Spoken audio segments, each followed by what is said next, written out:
Now, Commissioner Hill, here. you're here. Thank you. Councillor Gunn. Apologies are tabled for Councillor Gunn, Fiona. Oh, sorry about that. Okay. Councillor Jarvie.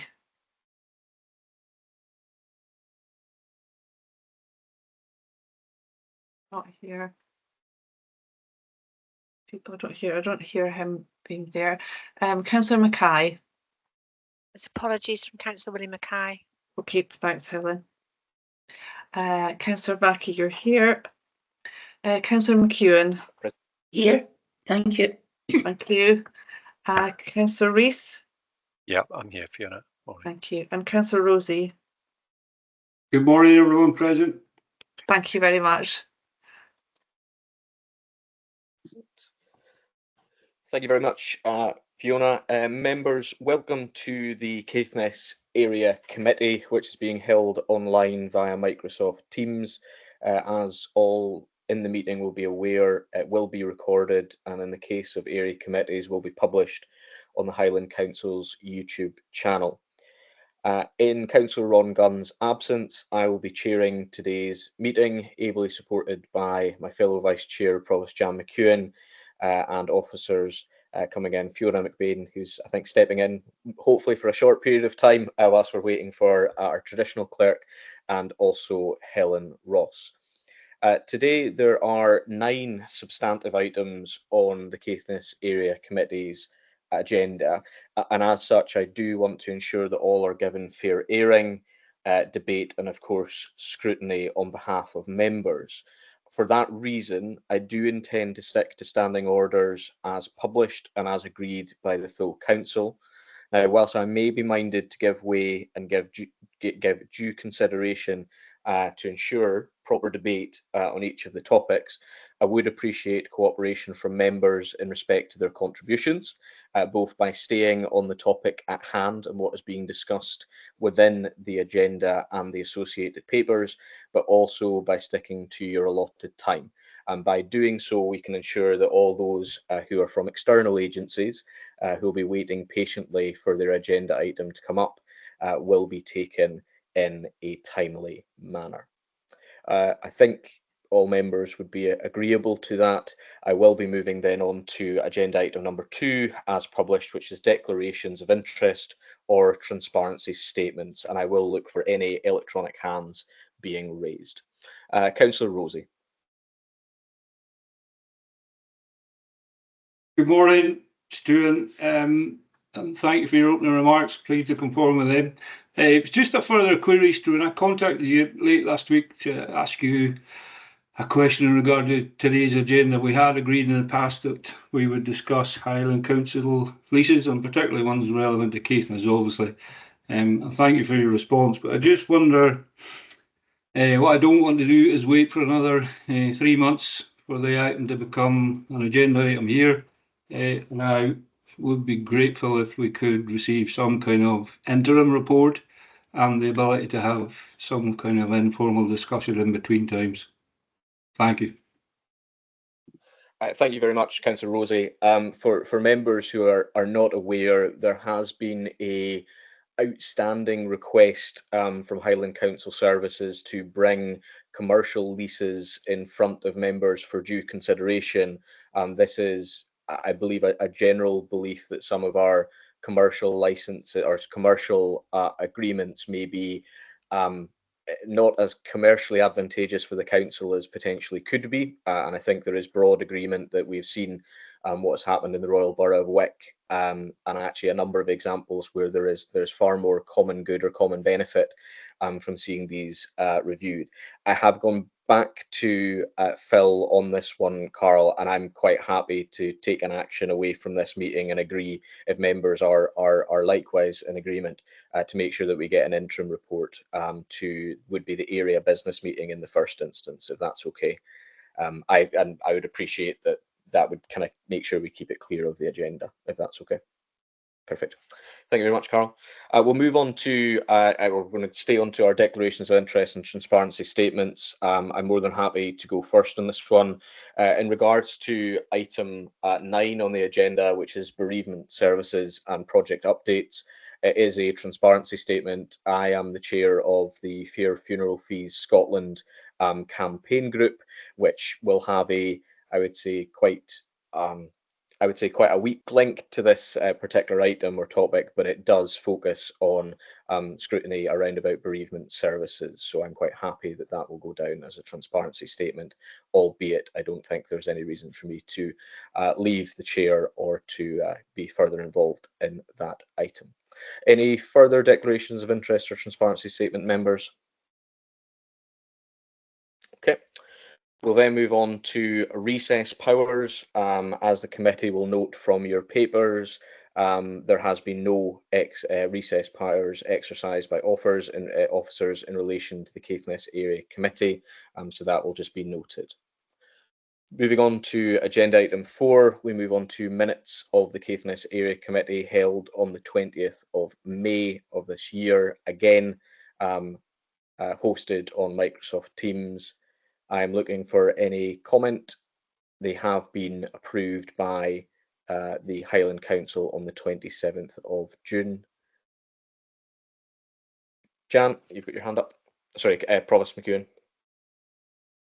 Thank you, Stuart. There was just one thing, and it was when we were giving out the money to between Wick and Thurso. They put Vicky Mackay down as coming out the Thurso budget, and the Vicky Mackay's dance school is over this side of the county. Thank you, Jan. I don't know, Helen, If that makes any difference. No, yeah, I don't know if you want to comment on that one at all, or you'll be familiar with the item. Just from, I've just got the minute in front of me, but just from that, obviously I can't tell, but I'll pick that up and get that checked.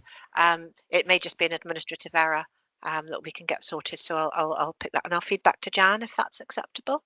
That's fine, thanks. It's just, I mean, it's just in your favour, Thurso, rather than.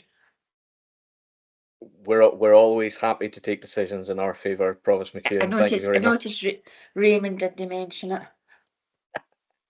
No, thank you very much. The minutes have been approved by the full council, so essentially this is an activity for noting. If there isn't anything else from members, we can move on to the first of our external reports, which is coming from the Scottish Fire and Rescue Service.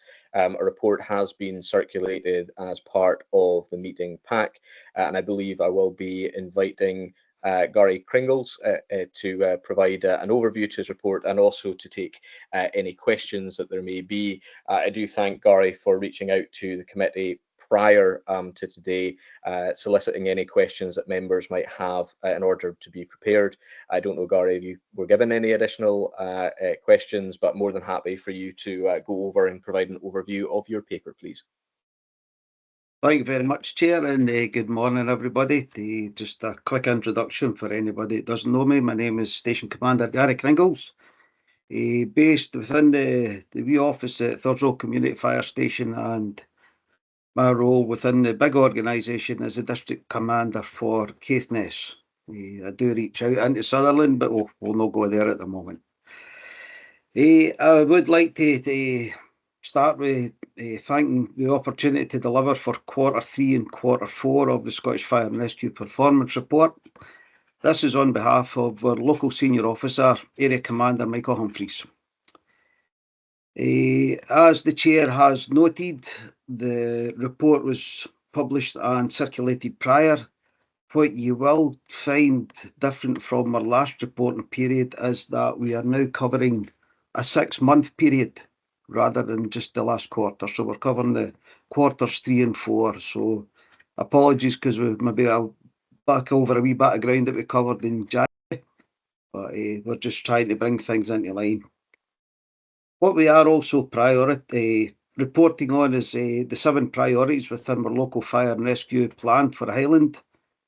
These cover 7 priorities, including domestic fire safety, unintentional harm, non-fire emergencies, deliberate fire setting, non-domestic fire safety, unwanted fire alarm signals, and our operational resilience and our preparedness.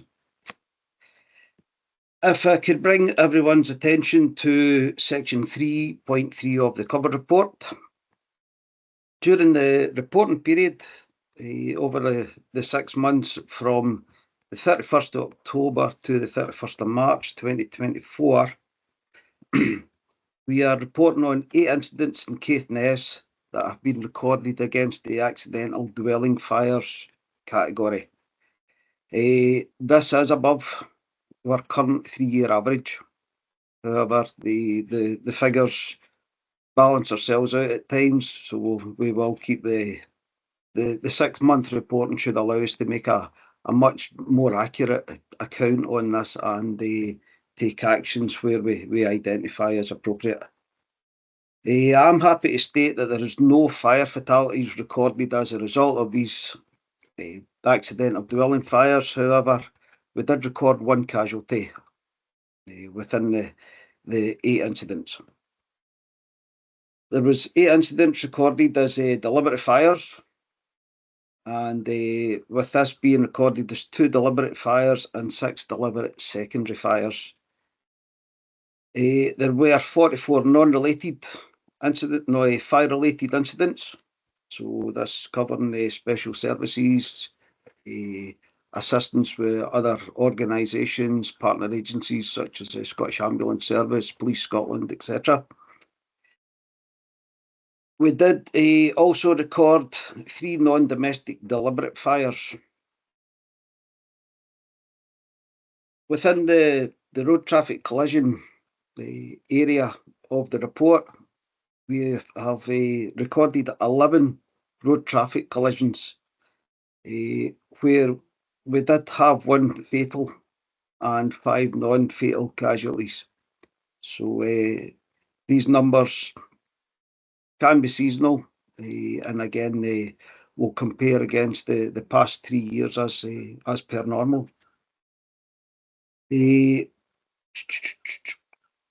the Caithness community, our operational crews and our community safety advocates delivered 85 home fire safety visits within the area. These visits made up from post-fire, so pretty much any incident a fire appliance attends, the individuals within that property, within the domestic setting, will get the offer of a home fire safety report. Home fire safety visit. So we're pretty much, we class that as our first hot strike.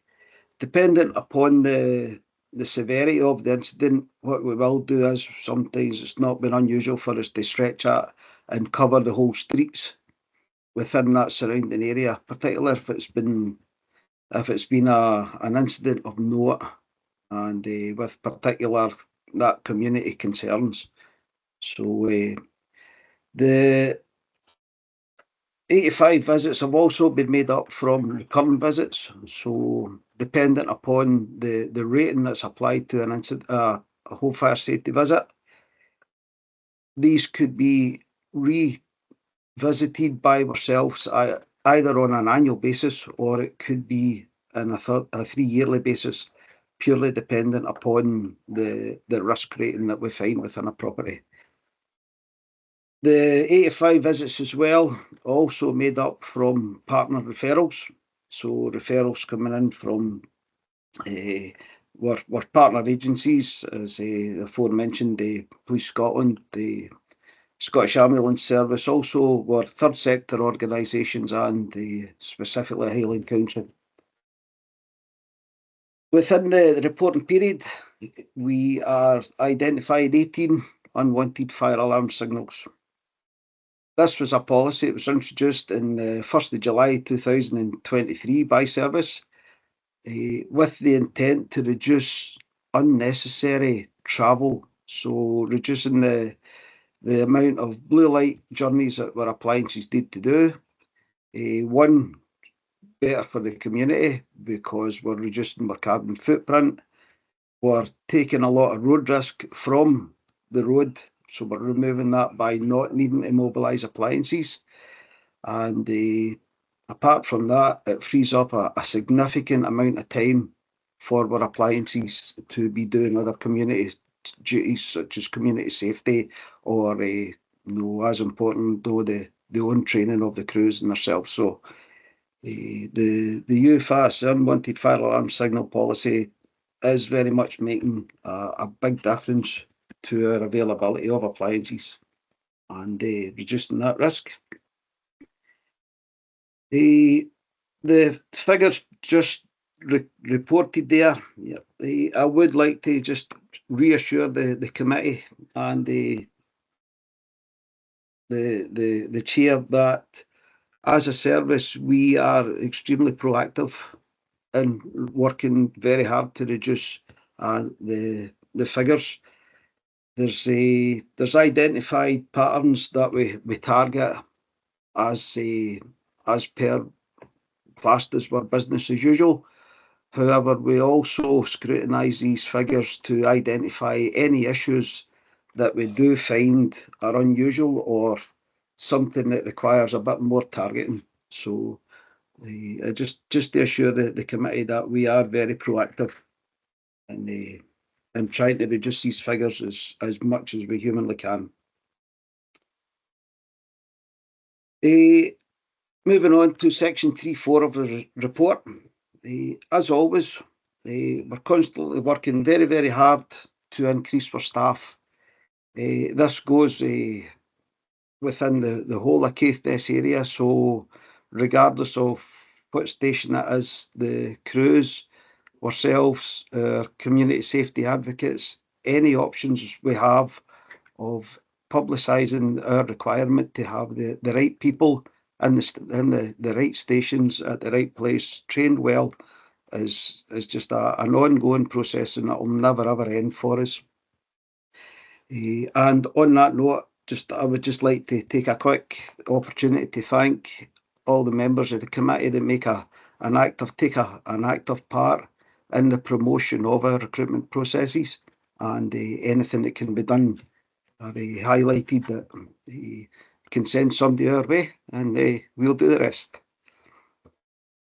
Reporting on the availability of the appliances, they still vary. Again, this is due to appliances being on the run or being available, work-life balance, individuals, the on-call, the personnel, their availability. Again, this is also a little bit seasonal. So we are reporting up to the end of March. So come the next reporting period, we may see a slight drop in the percentage of availability, but this is normally due to school holidays this time of year, seasonal, as previously mentioned. Within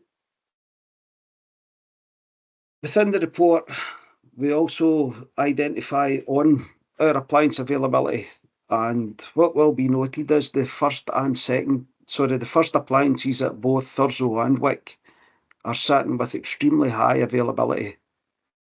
This is something that we are very proud of, and we're forever identifying to the crews within these stations.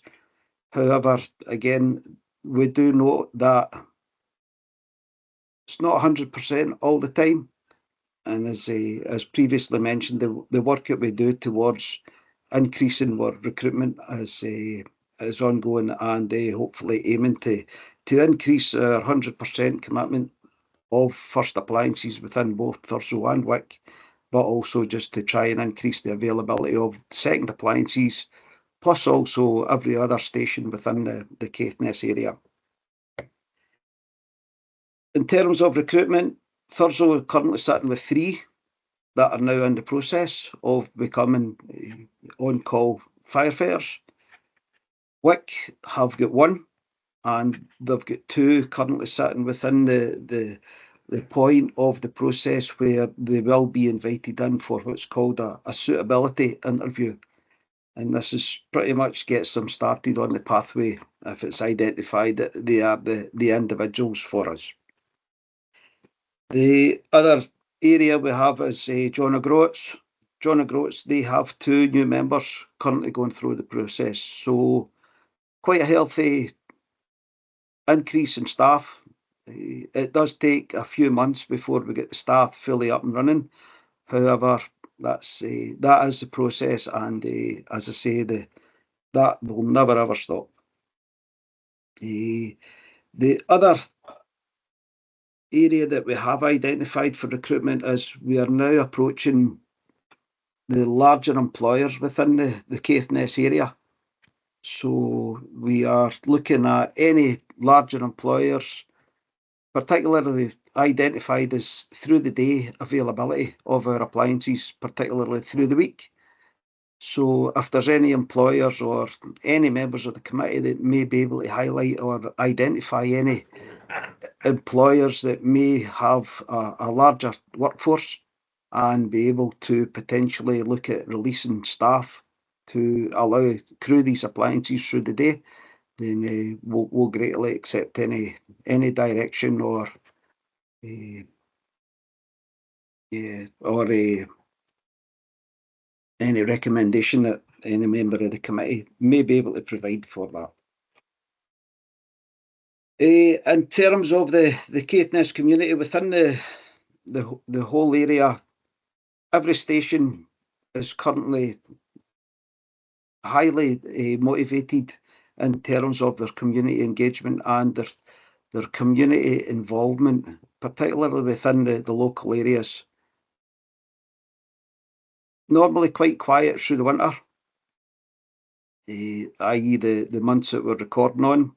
Definitely steps up come the summertime with all the local fairs and fetes and shows that are ongoing. So again, we're looking at not just the recruitment side of it, but very heavy on the community safety engagement part of that, in terms of fire safety advice and direction, and also the generation of additional home fire safety visits. Again, it's just another opportunity of the people within our communities meeting the crews, getting to know what the crews do, what they have, what they bring, and also any further questions that any members of the public may have about the fire service. Then we're very keen and eager to identify with everyone within that community. In terms of this year, moving forward, we have delivered 1 fire skills course now, although that's not in the last reporting period. We did that in January with the last quarter report. However, we do have 2 courses planned for this year, as well as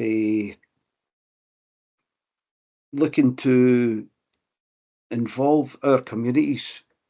And in terms of that, what we have started doing is actively identifying through social media the fact that the community fire stations are exactly that.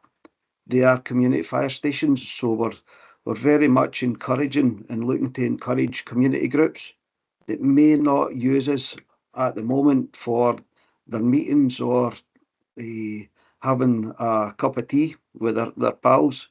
The fire station is there, and it can be used, and it can be booked and arranged for the members of the community to use. So I would very much like to offer that invitation out to the committee to pass on to anyone that you may feel could use the stations as an option for facilitating their meetings.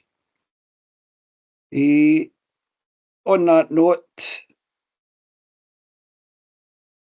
I would also like to take this opportunity to just remind the committee that Thurso is 70 years old this year. Thurso Community Fire Station, that is, not the town itself. So we are holding an open day on the 17th of August. Okay, so again, it's certainly starting to get publicised now. It is not far away. It's coming Saturday. So again, just another amazing opportunity for ourselves to open up to our communities, not just for Thurso. They come in from far and wide, we've found, at these open days. So again, if any members of the committee can take that opportunity just to pass on and remind any of your contacts that this event is happening, then that would be greatly appreciated. So definitely the more the merrier.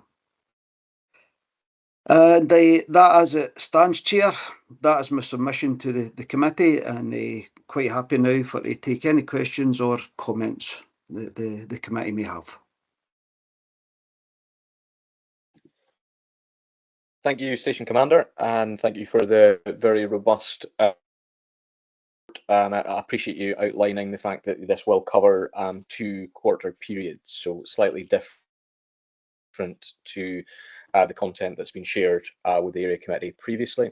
I'm going to go to members of the committee for any questions or comments. Just want to make it quite clear that we are here to comment and scrutinise the area performance report, as I'm sure members will be well versed, able to ask political comments of officers for external bodies. One, they will not respond to political comments because it's not appropriate, but 2, we're here to, at the end of the day, to scrutinise the performance of the service and hopefully act as a friendly and constructive committee to support the very vital work the Scottish Fire and Rescue Service does in our area.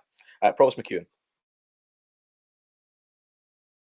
Thank you, and thank you, Gary, for that report. I just want to mention that I came over to your day that you were how we see the way forward for our fire stations, which was done in Thurso, and by a couple of your senior members that come up from the south, and I thought it was very, very interesting, very informative, and I just wanted to mention that to you. I found it very informative, and there were things I didn't know about the fire station that I found out that day. So thank you very much for that and your hospitality. Thank you.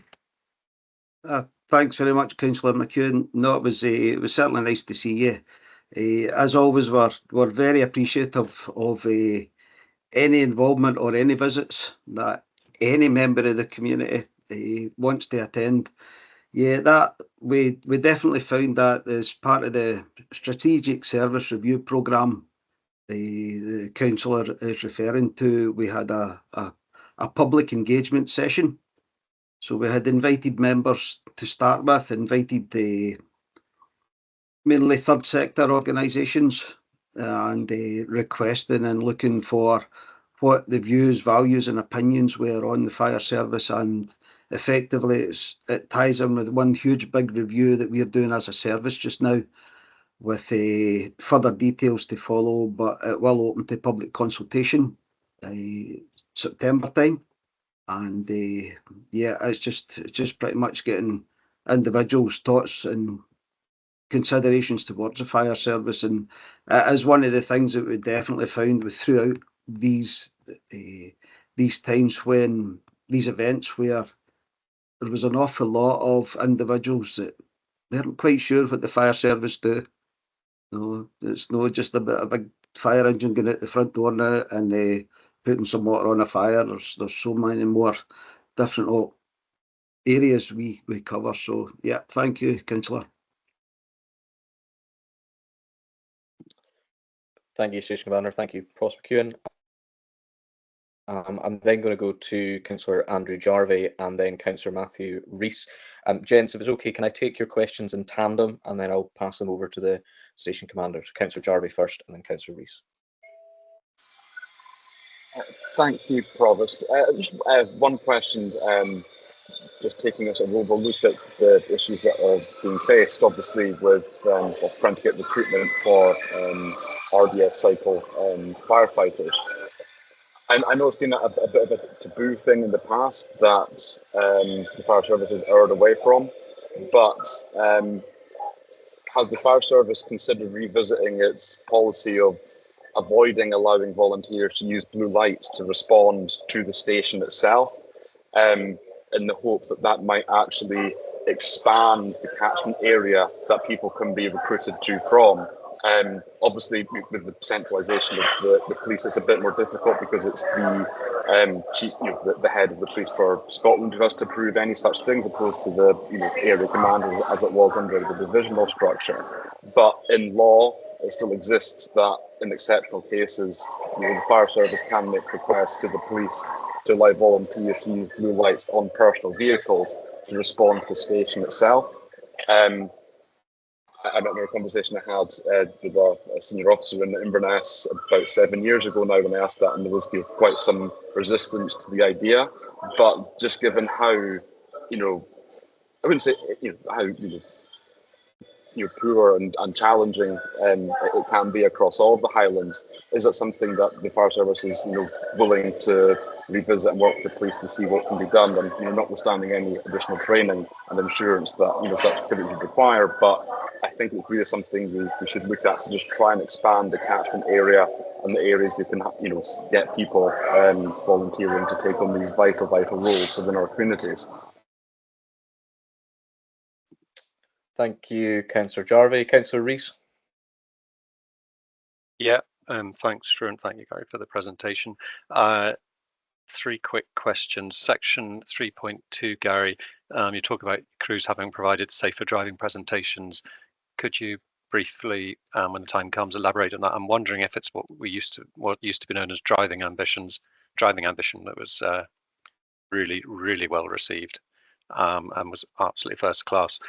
Talking about well received fire skills, thank you very much for running the course again, first class. And third one is you're talking about the age of the fire stations in the county. I'm particularly conscious that it's not my ward, that Wick is down by the harbour with the flooding. It's probably not in the best place, he says presumptuously. But the point I really wanted to get to was for both Wick and Thurso, given the likelihood of large up to 200 megawatt battery energy storage systems getting built in the county, when and if the stations are rebuilt, what provision might be made for the equipment that you might need? I don't know what it is, but the equipment you might very well need to deal with any fires that might occur at these very large structures that are likely to be built here. Actually, I have a fourth one, Chair. Sorry, excuse me. It's more an observation, if you'll allow me. Before this meeting, I foolishly started doing a Highland Council review into places or something like that, and after 25 minutes, I just kind of pulled the pin on it. So when you do your review, I really, really hope you can make it sort of short and snappy, and in plain English, the fire service provide a really good service. These reviews, I think there's a general feeling amongst the public that reviews, unless they're short, a lot of people actually don't finish them. So that's just an observation. Thank you for bearing with me. Thank you, Councillor Rees. Station Commander, if you can take those, I believe, 4 questions from Councillor Rees and the 1 question from Councillor Jarvie, please. Yeah, no problem. Thanks, Chair, and the councillors for your questions. Councillor Jarvie, will just come to yourself first. In terms of the blue lights in private cars, that's possibly our colleagues at Police Scotland may be able to provide some direction there. Immediately, questions such as insurance for private vehicles, driving skills. It needs to be identified as well that not every member of the fire service is a recognised blue light driver. So we do have varying levels of courses. So in order to drive a fire appliance, it can be a potential between 9 and 12 month process by the time the on-call personnel can arrange time off for their primary employers. They go through the whole Category C LGV licence, then go for 2 weeks of training within the fire appliance driving, and then go for an emergency response driving course, ERD. The pathway for driving cars like myself, the response cars that service provide, again, it's I did do the fire appliance driving before, but regardless of that, it was still a pathway of extensive training. It is a huge big commitment. What we have also found is that referring back to the reason of the unwanted fire alarms policy, where one of our main intentions was to reduce unnecessary blue light drives, which obviously puts a greater risk not only on the individuals that's participating in that blue light drive, but also other road users and members of the community because of that higher speed risk. It's not something I'm aware of that we're currently looking at, purely because of the hope and requirements for individuals responding to our on-call stations normally within 8 minutes. So it's one of the ones where I would never say never, because I'm certainly not high enough up the chain as go there. But it's definitely something that to consider for personnel travelling to the station under blue lights in private cars. There's so many questions and ifs, buts and maybes that gets raised. It's certainly one for a bigger conversation, I fear. I hope that answers some of your question, Councillor Jarvie. Yes, thank you.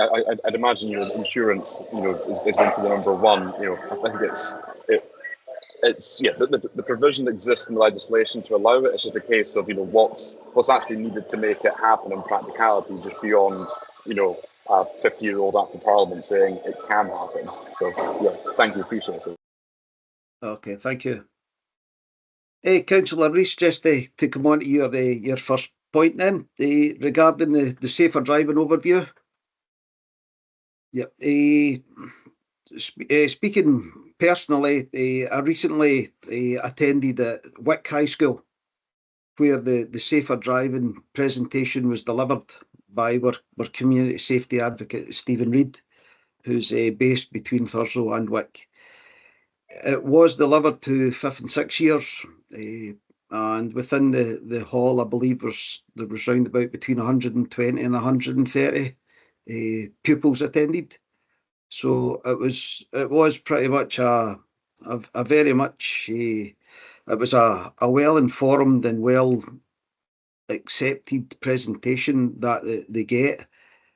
It's pretty much based on a lot of information in relation to the safer driving. It involves a video of a group of young individuals in their car on the country roads, travelling at speeds up to 100 miles an hour, and the footage is all captured through a GoPro which has been mounted on the roof of one of their cars. Then identifies, there's a pause for a second, and then it shows the carnage after it. So in terms of the human the human price that's paid for speeding, not just in our country roads.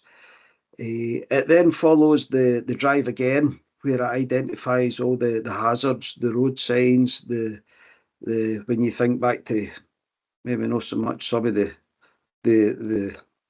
more senior ones among us, but hazard perception was slightly different when I passed my test. However, going through the blue light driving, I did get introduced to hazard perception through the fire service, and the hazard perception on a country road and identifying the risks is something that's spoke through during the talk through of the drive. And then following that, there's pretty much the outcome, the knock-on effect, the effect it has on family life, family members, community.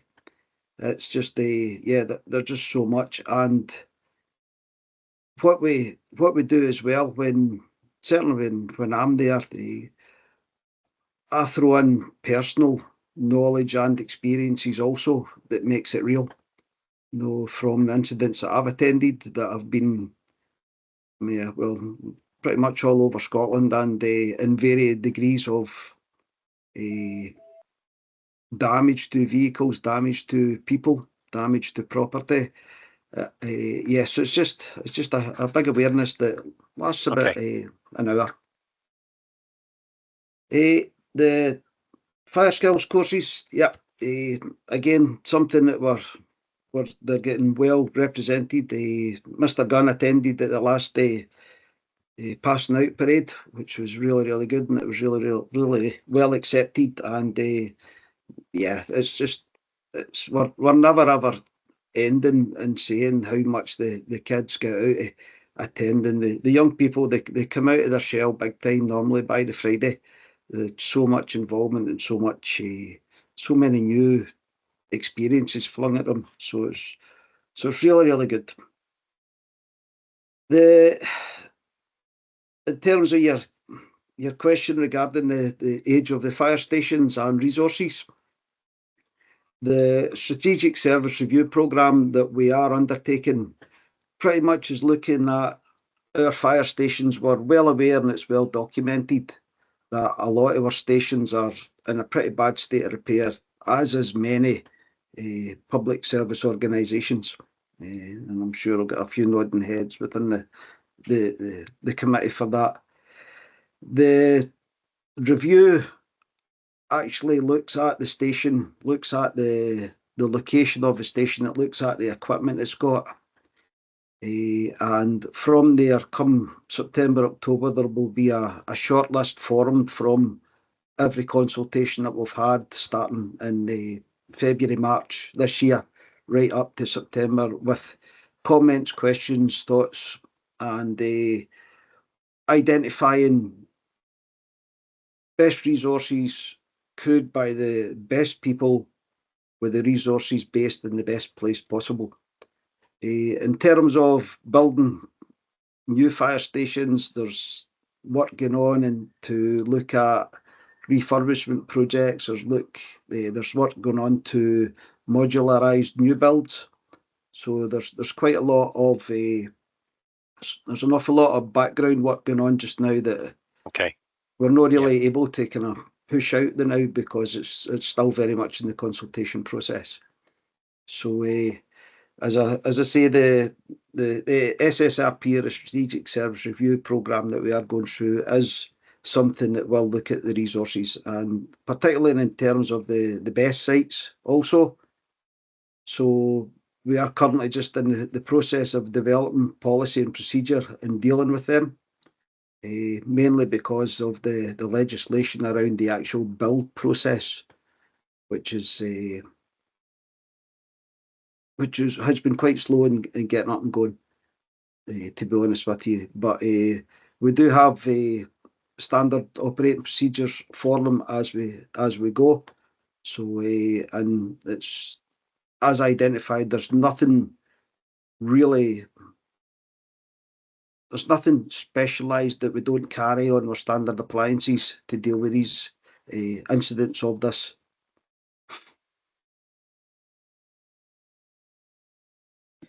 Excellent. Thank you very much, Station Commander. Councillor Rees, do you have any follow-ups? Are you happy with the responses you've received from Gary? Pretty happy. I mean, I suppose I probably didn't explain the question well about the best. It was simply to hopefully make sure that the strategic review, will include the capacity to store any extra equipment that might be needed for these. And just as I'm speaking, when I was the police inspector in Thurso, I did receive a request from the fire service for crew to be able to travel from their homes to the station using a little portable blue light. And I don't regard myself as a risk-averse person, but when I looked into the insurance implications in particular, unfortunately, I mean, I could totally understand why they wanted to do it, and support of that, but the practical hurdles were, as Gary says, it was really tricky, and to my great regret, we just didn't feel able to at that time proceed with it. But that was a long time ago, so I'll stop, Chair. Thank you very much, Gary, as well. Thank you, Councillor. Provost McEwen, you've already come in before, but if you've got, it's okay. As I said, I was going to give leeway as long as we keep to the topic. If you've got a kind of quick question for the station commander, I'm more than happy to let you back in if that's okay, as long as you can. I was just going to clarify a little bit about the best stations. When I was at that consultation, I asked a similar question and was advised that the fire services would be very proactive in checking these and monitoring these, that they won't be approved for to go alive until they're actually happy with the fire safety element of it. So I was quite comforted with that, Matthew. And I understand you have also got a very brand new fire vehicle over in Thurso as well. So you're very fortunate. Thank you. I just thought I'd bring that in. Thank you, Provost McEwen. I think unless I've got any further questions for yourself, Station Commander, I believe that is your report and your session concluded. Members, we are being invited to comment and to scrutinise the area performance report, which I believe we have, and I look to note its contents. Yeah. Thank you very much, Gary. Really do appreciate it. We're now moving on to agenda item number 6 as published on the agenda, and that is another area performance summary, this time from Police Scotland. I believe, although I could be corrected, I think is it Stephen who's going to be given the update? Yeah. Yes, that's correct. Perfect. Excellent. Please fire away, Stephen, and look forward to getting any questions or comments as they come back. Good morning, everybody, and thank you very much for having me along today to present the police report. Like the fire service, you'll find this one is it's a different format in regards to the figures that we're given. First of all, I want to highlight that we've got a new area commander in post at the moment. Chief Inspector Callan Smith. He took over on the 1st of July. He would like to present this report himself. However, due to having meetings, the same meetings but in other parts of the area command, he's not able to cover all at the same time. So he's asked me to cover the Caithness one today. You also might be confused as to why it's myself that's presenting it and not Inspector Kay McRae. I can report that Inspector Kay McRae is now in post as the Caithness Inspector. However, with there's been recent changes in the management in the North Highland area, and with that comes different schedules for annual leave. So I've been asked to step up for a further 3 weeks as inspector to plug some of the annual leave gaps. Well, Inspector Kay McRae, she covers the south of the North Highland area. I'm covering the north Highland area. We'll split the two while the annual leave gaps are there. And if it's okay, Chair, are you okay if I share my screen to help facilitate the presentation of the report? Absolutely, please do. Many thanks.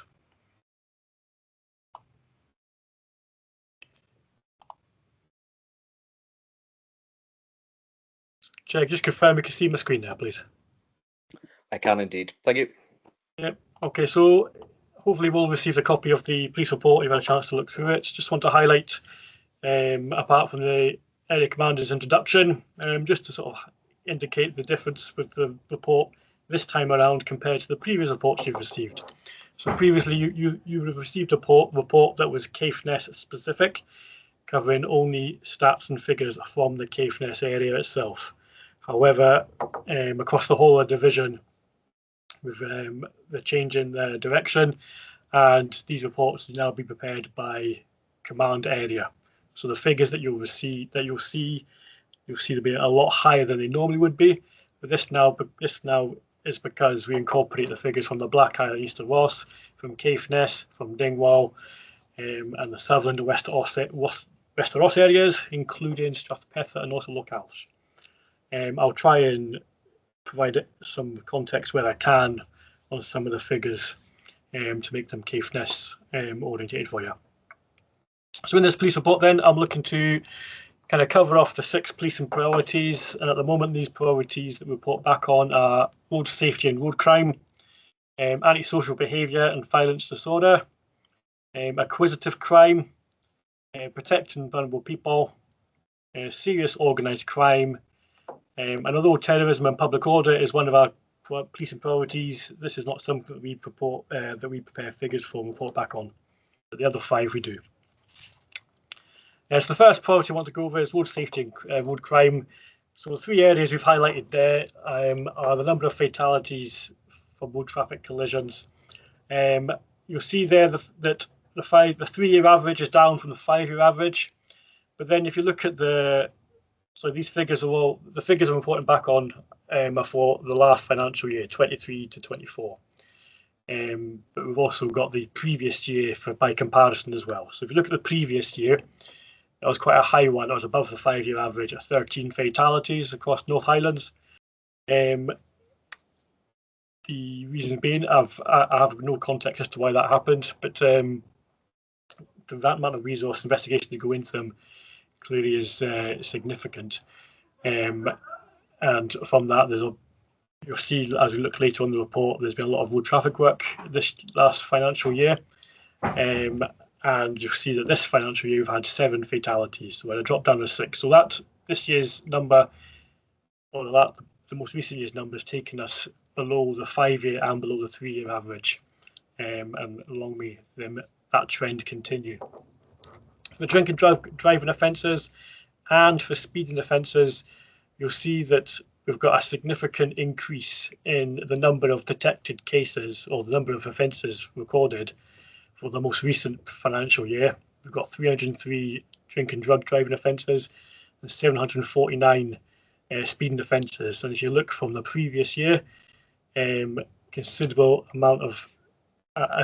increase in number of recorded offences and almost 100% detection rate for both of them. This would indicate that there's been a bigger increase in proactive presence across the road network with regards to enforcement. And a lot of that would be attributed to the North Coast 500, particularly for the speeding offences. I would argue that the drink, drug, drive offences have been centred mainly in the towns across North Highland. And if you look at the graph at the bottom there, that compares how North Highland is performing against the Inverness command area and also against the South Highland command area. And you see for the 5-year average, the amount of drink driving offences, we're up on South Highland and Inverness. And again, if you look at the most recent financial year, our numbers of offences recorded are up again. And again, that indicates a bit of commitment for the proactive nature of the officers in North Highland to try and pick away at these offence types. Moving on to the second policing priority, we've got antisocial behaviour, disorder and violence. This will also include alcohol and drug misuse. The first crime type there you'll see is murder. Again, we have a very low murder rate across the North Highlands. This most recent financial year is an exception. We have 2, one for Caithness and one for the Alness area. Now, I can report that both of these are isolated incidents and neither of the perpetrators were known to the police for any prior violence. So something that was completely out of the blue and could not have been predicted. You'll see the assaults. The figures are kind of remaining steady there. We are down on the most recent year compared to the previous year, but the detection rate is still quite high. We're still quite happy with a 73% detection rate for assaults. Similar story here for the serious assaults as well. Serious assault just is the difference between an assault and a serious assault is the extent of the injury. So again, we remain relatively unchanged, but we're still committed to investigating and prioritising violence, and with that becomes the really good detection rates that we're seeing there. Drugs possession, again, I would say the figures there for possession offences remains quite stable. I mean, the 5-year average is 431, 3-year average is 381. The most recent financial year, we're kind of in the same ballpark.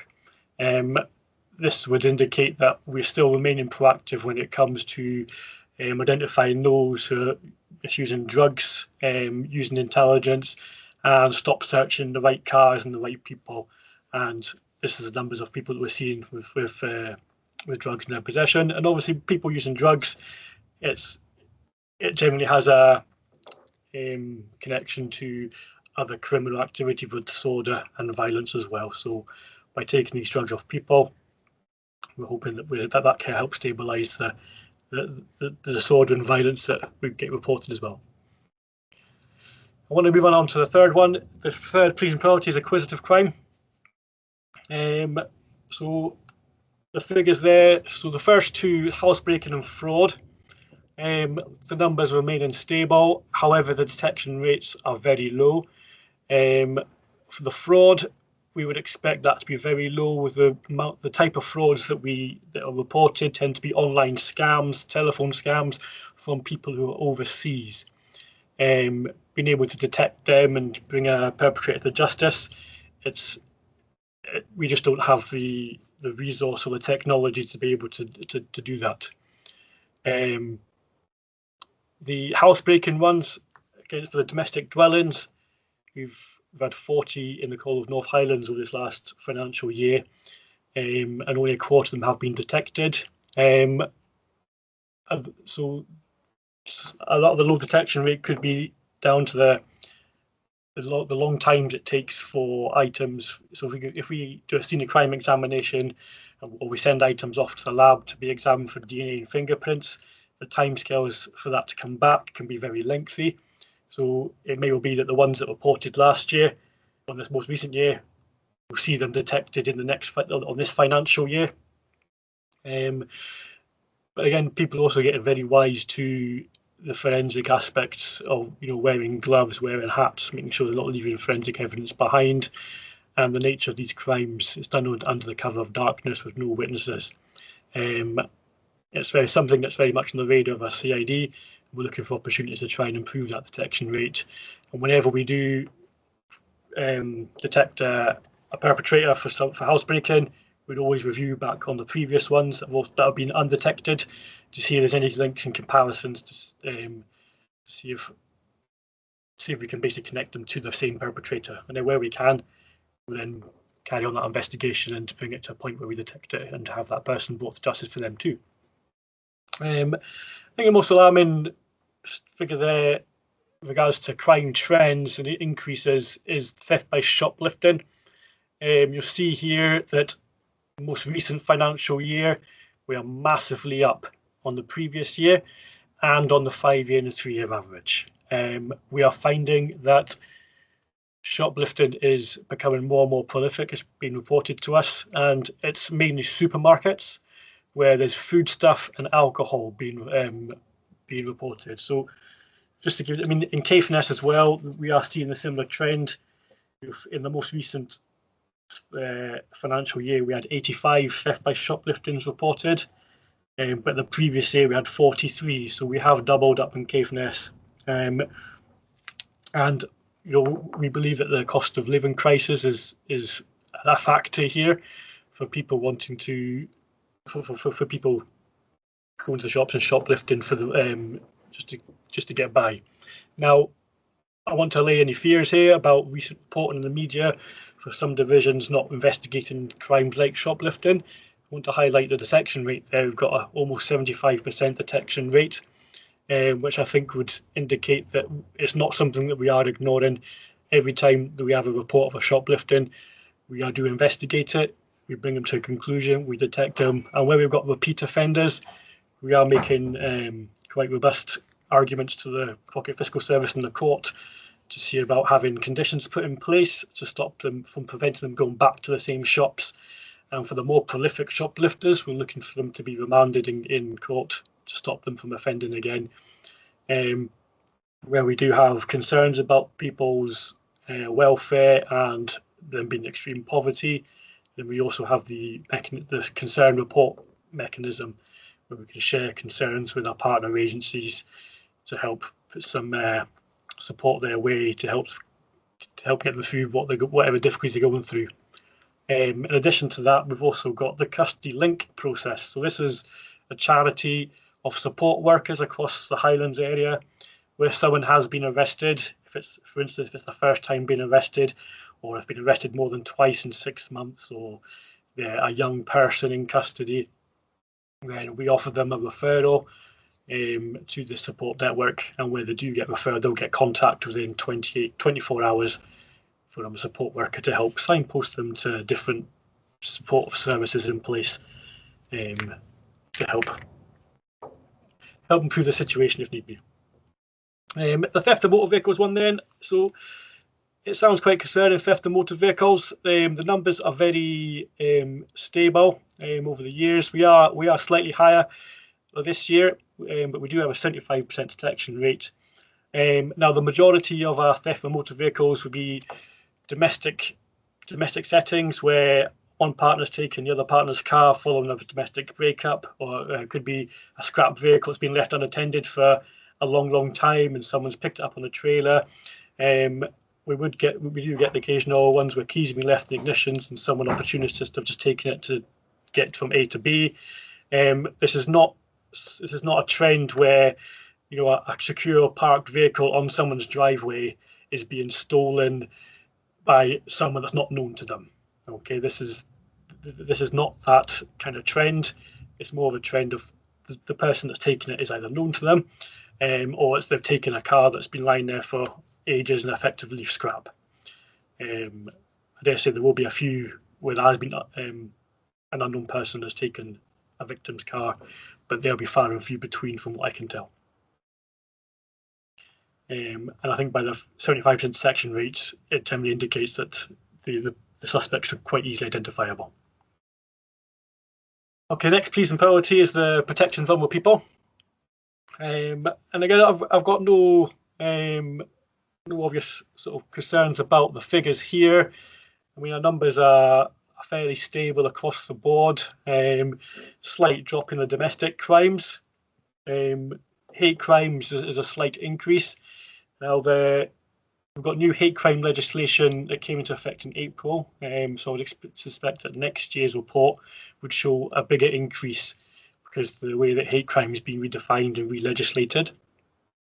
The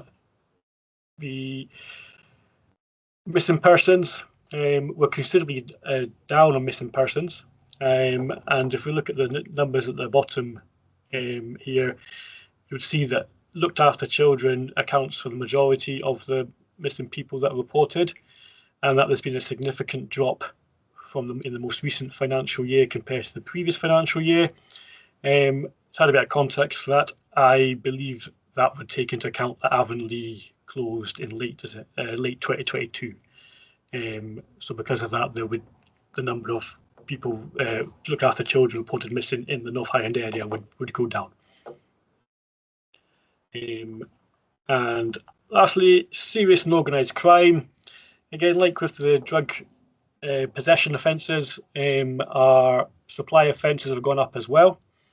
We do have an issue with county lines in the North Highland area. Now, it's not so much prevalent in Caithness, so a lot of supply offences have come from the East of Ross and sort of Dingwall Alness areas, where there's a bit of an overspill from Inverness into the Alness and East of Dingwall areas with the county lines. But again, the increase in the number of detected supply offences, along with the high detection rate there, would indicate that our proactivity towards this crime type is increasing from the previous year and the year before that.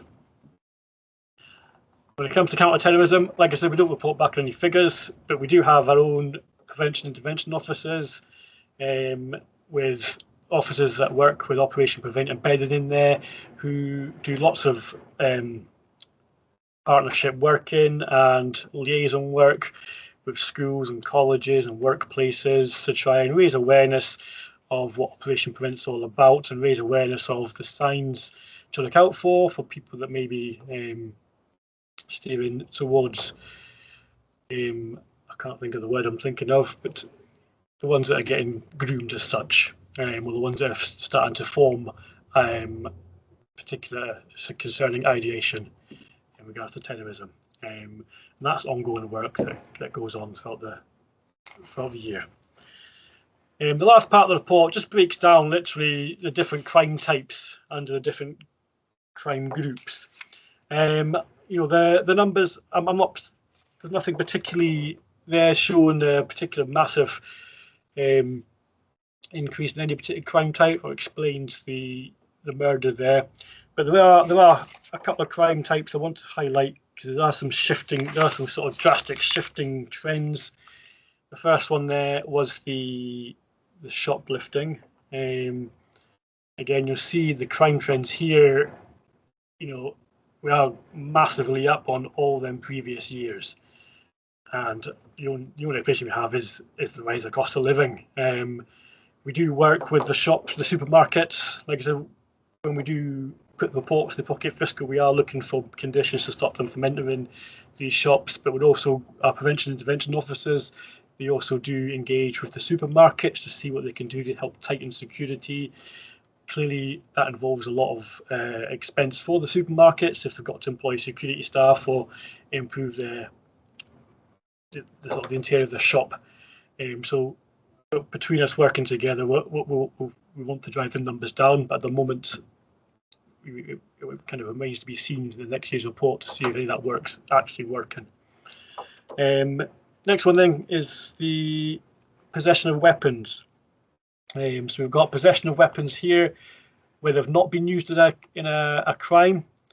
The numbers are fairly stable there, but I mean, it's still concerned that people are using weapons, and we've also got this one linked to it where people have used weapons in a crime, whether they be using that to cause damage to property or using that against other people. So to help combat these weapons offences, there is an increase in this most recent financial year compared to the previous years. We do prioritise these crimes where people are using weapons. We try to get the perpetrators in ASAP and take them to court. But that also, on top of that, we also utilise our stop search powers where we get intelligence about people with weapons. Or we're out patrolling, we see people acting suspiciously. We've got, or they're known to be someone that's to use weapons before. Then we can use our stop search powers there. Now, doing a bit of looking into these crime types, particularly recently, we found what was concerning was we found that we didn't really have many repeat offenders.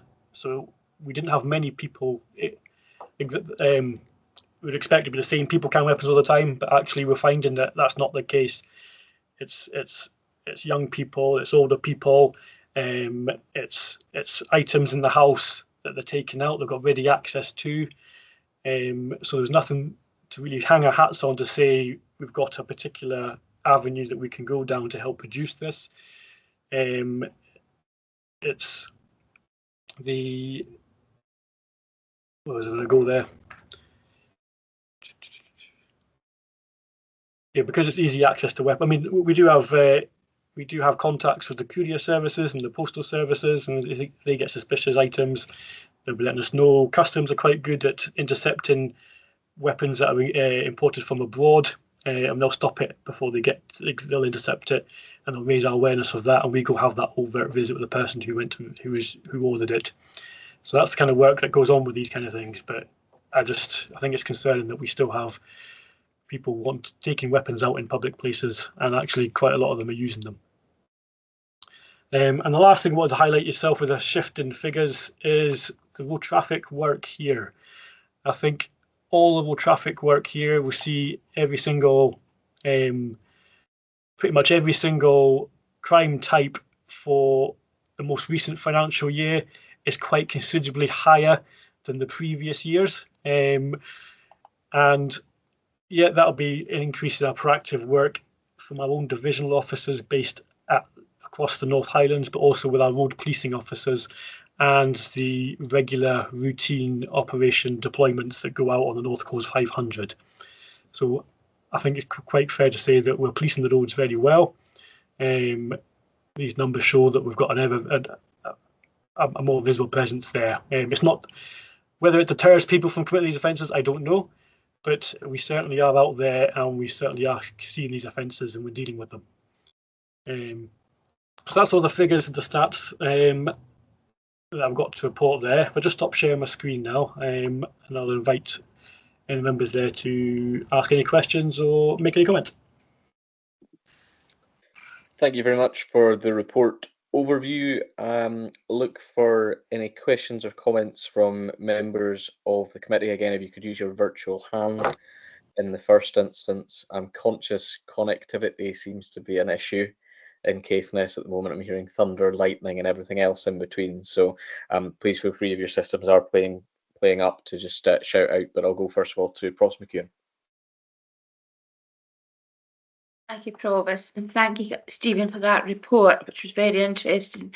It's good to see you're very proactive on the roads, because the road cases are going up and all the rest of it. It's also interesting to see that your missing persons has went down since the closure of Abernlea. It would be interesting to see what the figures would be in Inverness now, if their figures have went up, the missing persons, or where these children all went to.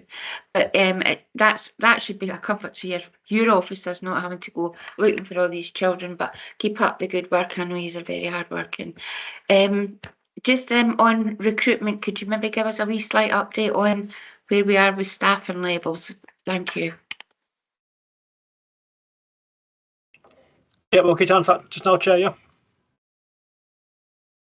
Absolutely, please do. Yeah, so yeah, recruitment. The recruitment campaign we've had for recruiting local people into local posts, it's not particularly going well. We do get a fair bit of interest. I think I'm aware of 10 applicants so far since the end of last year, but none of them have yet been successful through the selection process. We've got one currently going through that's possibly going to get a start date.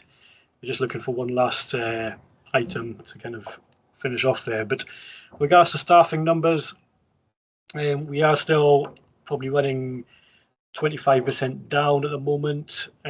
We have got 2 new arrivals starting end of this month, and then another 4 start. These are all new probationers starting in sort of October, November time. We are on one of the priority areas in the division for putting resources up to when they start. Clearly, there's only so much travel that has. You can't keep putting every probationer up here, because we still need to keep that balance of experienced officer and new officer. We can't be overwhelmed with too many new officers. We wouldn't function very well. However, with these 6 new officers coming in, we do still have a backlog of officers waiting to take up new posts that they've applied for elsewhere in the division, and people looking to transfer to other stations and sort of move on with their careers. So at the moment, we're still in a bit of a balancing act. When people come in, people are leaving. So our numbers they're not going to grow organically very, very quickly. And I think once we start seeing people locally coming in and applying for jobs and getting jobs, we might then start to see that turnover reducing and keeping the staff. Thank you, Stephen. Councillor Rees. Yeah, thank you, Chair. Thank you, Inspector, as well, for such a forthright, honest report. It is so refreshing just to hear the truth with no kind of additions to it. And also, just imagine if you did have that 25% of extra staff in post, just imagine how much more you could do. So if anything we can do to support that, we're all right there with you. As Chair, I've got a bit of a shopping list. Some of them are comments, which the Inspector very uncautiously invited comments as well as questions. So anyway, a few comments. Obviously the 4 straight cameras have just gone in, and you'll be aware of the sort of situation with them, and we'd be interested, well, I'd certainly be interested to hear, once the cameras go live, any kind of updates you can give us, Stephen, on how well they may be working. Secondly, I'm looking back, thinking over the last year, and really want to commend the police attendants at Thurso Community Council specifically, and even more specifically Sergeant Todd, who has given a virtually kind of perfect example of how police and community liaison should take place, in my opinion. Anyway, very operational thing. Just, I think on Saturday, I got an email from someone complaining about scrap vehicles in the Albany Industrial Estate, which actually I have forwarded to Sergeant Todd for attention. But again, it's these sort of small things that make such a difference. If you're 25% understaffed, I appreciate that you won't have time always to do all the things you'd like to be doing. The final comment before coming on to the actual report is, if I can bring this up, is yesterday I got a message from someone who I then checked and gave me permission to share this. The person was trying to get police advice at Thurso Police Station, and I'm just going to read out what part of the message I received from this person. I'm currently standing outside Thurso Police Station, but the door is locked. No sign of anyone. I want to discuss some harassment. I'm supposed to push this intercom button to be connected to 101 on a busy main road in Thurso where I can barely hear anything and where anyone could pass by and overhear a very private and personal conversation. I'm just in an endless queue anyway. And then it goes on to say the person has given up and is leaving. And I know it's well above your pay grade, Stephen, but for years now, the intercom system at the police station has been really poor. And I know locally the police have tried to do something about it, but this is the actual front line of the police service. Police Scotland talk about being in touch with the public and encouraging people to phone in and this kind of thing. But if they go to the police station, and we regularly see tourists because the station is on the NC 500, so regularly see people standing outside. It goes without saying it used to be open 24/7 years ago. If there's anything that can be done to improve not just the actual physical phone, but also to shelter so people aren't out in the elements, and the traffic noise from the A9, which is 10 yards away, is shielded, it would be really good. Moving on to report, I just want to concentrate on one part of it. And you actually touched on this yourself. Actually, in the introduction, the area commander talks about the reduction in missing person reports. And these figures are obviously for the whole of the North Highland area, so it's not just Caithness. But in the last 2 years, the missing person reports have gone down from 131 to 41, which is an absolutely massive drop, I think, of about 70%. And in connection with Avonlea, which Councillor McEwen also mentioned, there are other matters that some of us are very closely involved with. And this wasn't in your report, but it's very relevant to it as a result of an FOI request, which I've done, which I very seldom do.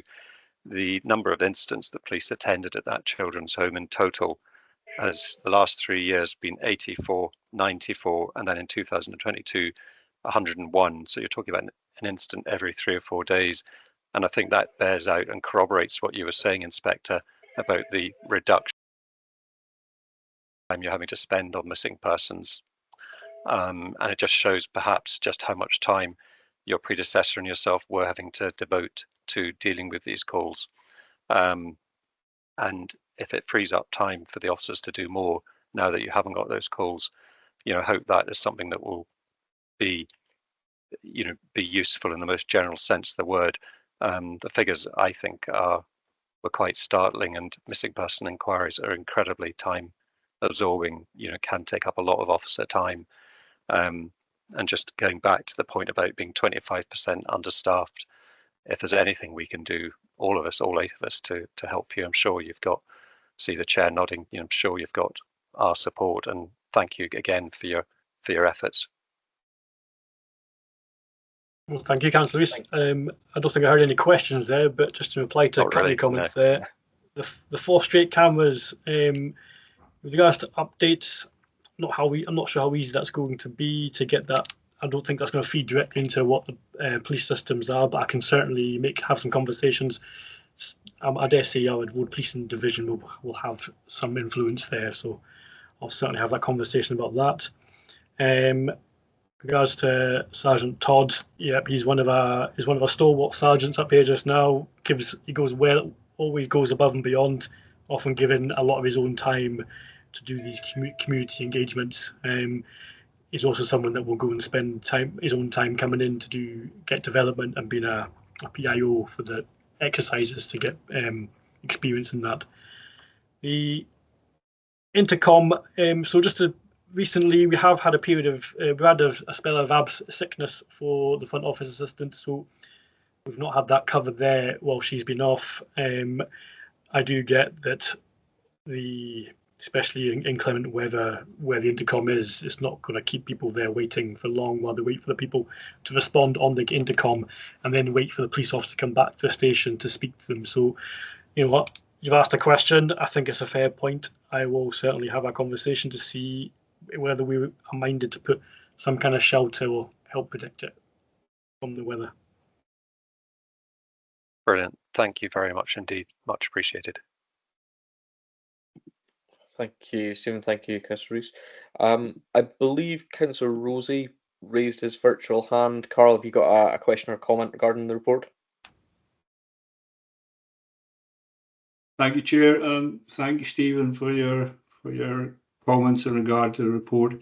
I was really interested to read and remind myself about the No Knives, Better Lives campaign, when you know, and the comments you made in regard to an increase in, you know, weapons, which it should be a concern for everyone. I just wonder how it says in the report that officers support that. Is that just at school level, or are we finding different ways to get into communities on this topic?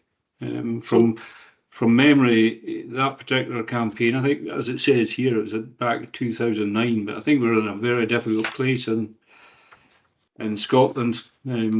So, you know, it was encouraging and good to replicate. So just good to understand a wee bit more on that. And one of the opening paragraphs in the report too, it says, you know, notes that now following the COVID challenges, continuing to face some real cost of living challenges. And then he went on to highlight issues with shoplifting. I just wonder, you know, is it specific items? Is it alcohol? You know, yes, you know, yeah. So you've got to imagine there's a good potential to link up with partners. So thanks, Stephen. I'll be interested, particularly on the No Lives, Better Lives comments. Thank you. Thanks, Councillor Rosie. Stephen, I'll let the council leader also come in if you can take the questions in tandem. It's okay. Councillor Bremner. Thanks, Struan, and apologies for putting that hand up late, because we are, as Jan will probably let you know as well, we've just had thunder strikes and plumps of heavy rain just hit us this very second. Thanks very much for the report. Appreciated. A lot of the points already covered. I was just wondering, in terms of the Force Strait, it would appear that not an awful lot of people out in the public domain are actually aware of the link between the cameras that are on that strait and the work that community groups, Doonray, police, councillors have been actually undertaking to be able to try and reduce the issues that many people were being aware of on that strait. I'm just wondering, I know because I travel up there myself, they've just recently been installed fully, maybe in the past fortnight. When do those cameras go live? And in terms of understanding that the back road through Shebster, which is a shorter road, there is a consideration that there is a lot more traffic using that road because of the fact that they are now trying to avoid the average speed cameras. Would there be any extra consideration in terms of policing that road where the law of unintended consequences may be hitting in particular in the future? Thanks. Thank you, Council Leader. Stephen, if you could take those series of questions, please. Yep. Okay. So, Councillor Rosie, for the No Lives, Better Lives, it was a very valuable campaign. That we do have, each school has their own school liaison officer, and we also have our preventions interventions team who are based in Inverness, but they cover the division. It's also work that's undergone by the Violence Reduction Unit for the government, and it primarily relates to schools. And I haven't got any context regards to the high numbers of weapon possessions. I dare say it's more prevalent down in Alness and Dingwall, where we're seeing the crossover of county lines. But in Caithness area, it's not so prevalent, the number of offensive weapon offences that we're recording. So it's not something that's been going into our Caithness schools at all, if any.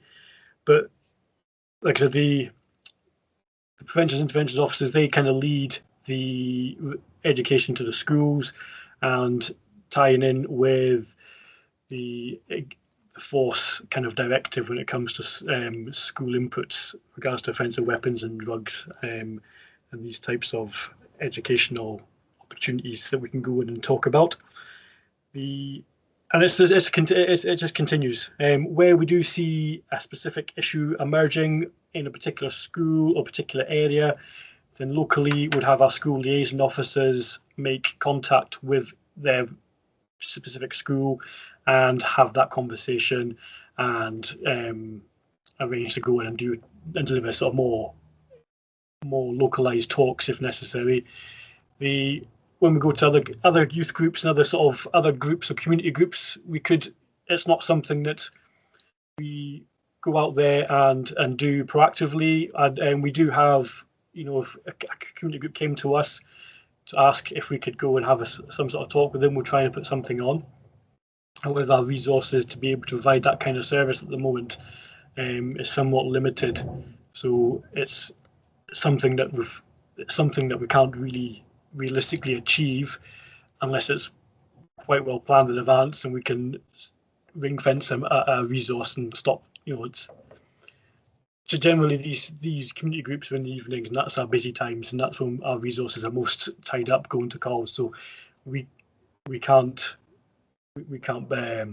be reliable enough to kind of make that work very well. But I mean, it's something that I think you make a very valid point. It's something that's very good to do. Whether we can achieve that, I don't know. In regards to shoplifting, yeah, it's food stuff and alcohol, mainly alcohol that people are stealing.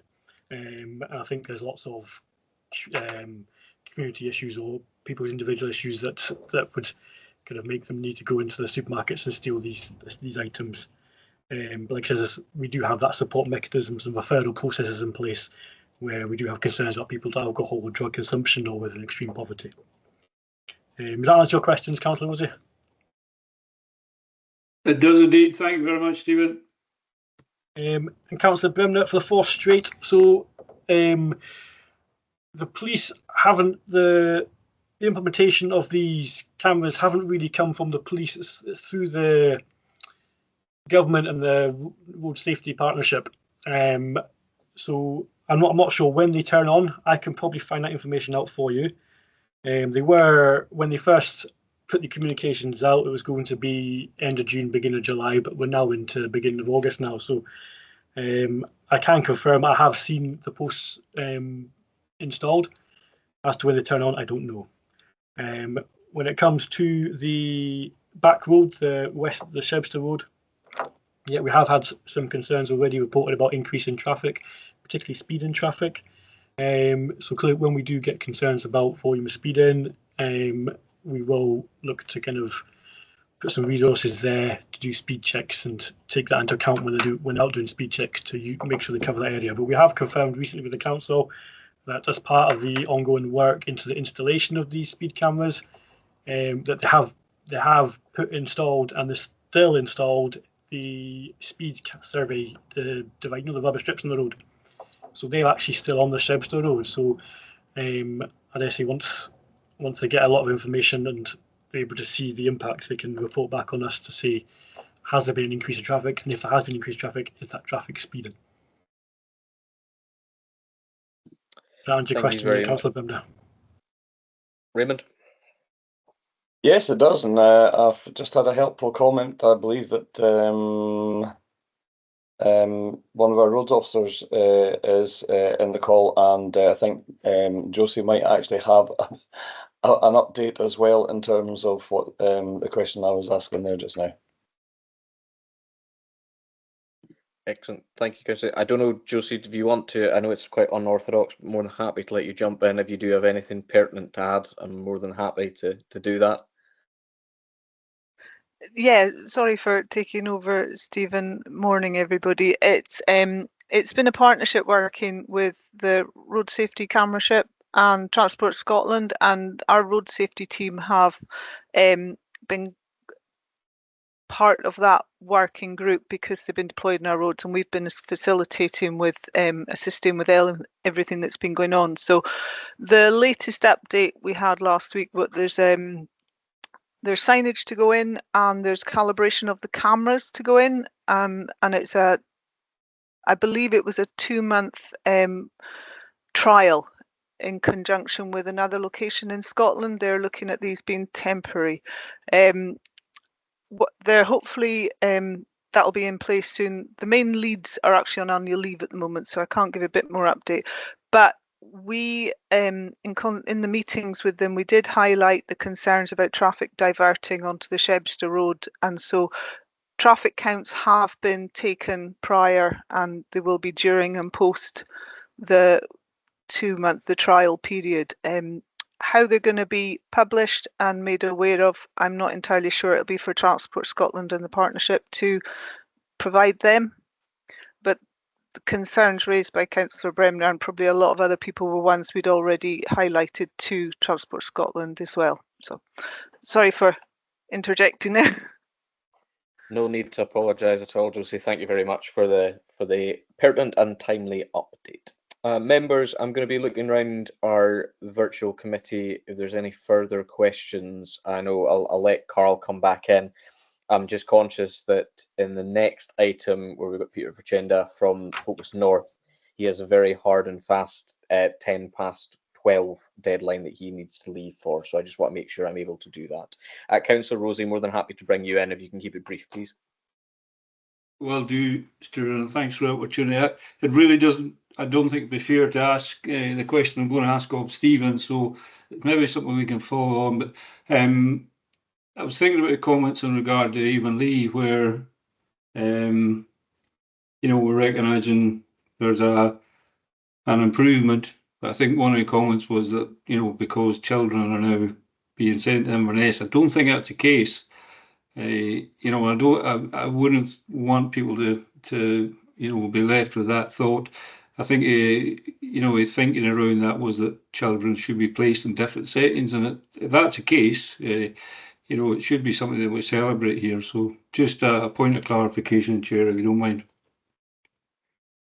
Yeah, thank you very much for that, Councillor Rosie. As I think you've intimated, I don't think it's something that specifically that Stephen can answer there, but I think it's a very well made point that you can interpret data very many ways.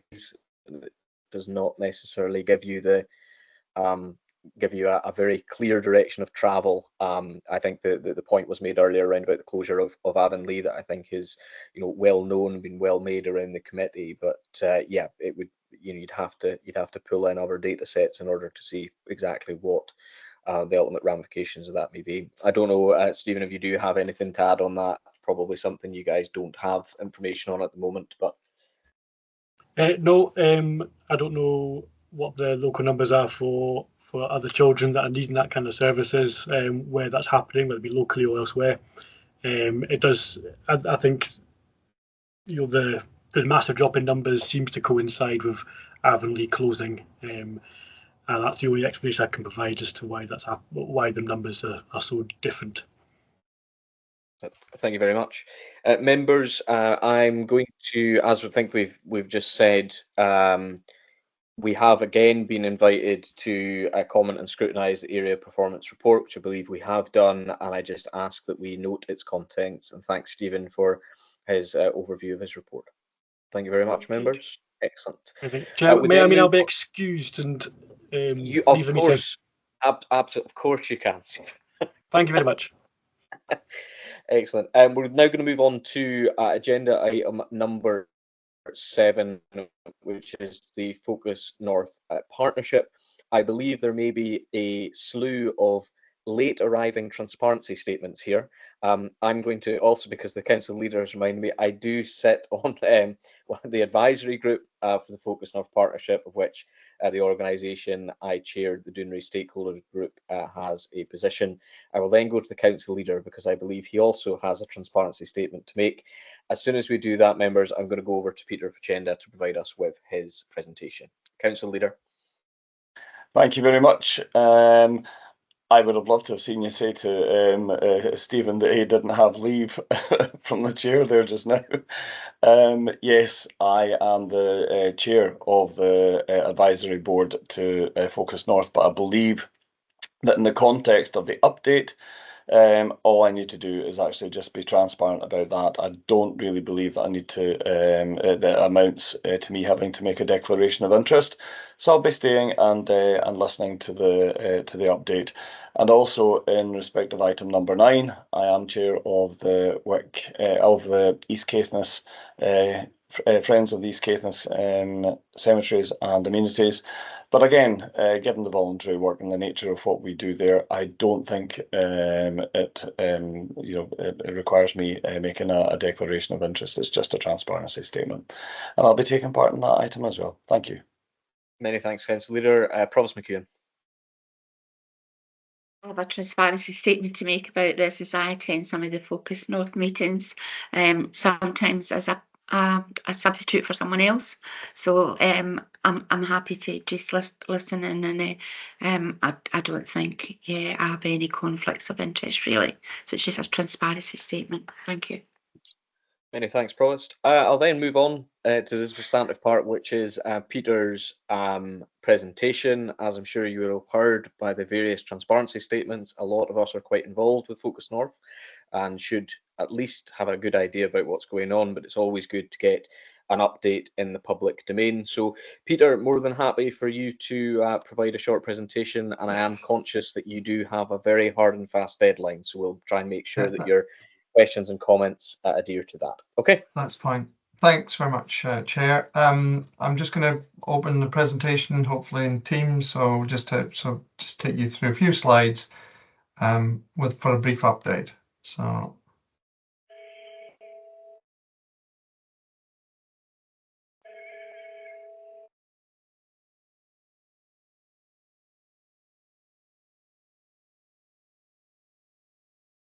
you have to bear with me as it. Here we go. Hopefully that now has appeared, has it? Yep, I can confirm your presentation is now live. That's great. Okay, so I'm Peter Ficenda, Programme Manager for the Focus North Economic Development Partnership. I'm just going to very briefly touch on what Focus North is for the benefit of anybody who's new and those potentially attending online. And what is it? Why does it exist? It's just Focus North is a partnership. I'm not going to read out all those names, but just to be aware that Highland Council is one of the key partners in this, and therefore it's very important to keep members updated on what's going on within the partnership. What does it do? It's looking to drive economic growth, attract partner public and private sector investment, and promote the region both to potential inward investors and also decision makers when it comes to things like public finance. In recent years, the focus of Focus North has been around this, which is the regional development activities that are going on within the region. Hopefully you can see there what looks like a bit of a tram line diagram, but in particular, we just really want to talk to the fact that there's a huge amount of potential and now starting to happen development in our area. This is around Caithness and North Sutherland Coast. There's a lot of large-scale wind being developed. We've got a spaceport being built across in Sutherland, near where I live actually. We've got various infrastructures of energy support activities, so substations, transmission activity, load balancing, and various other things, all in development at various stages.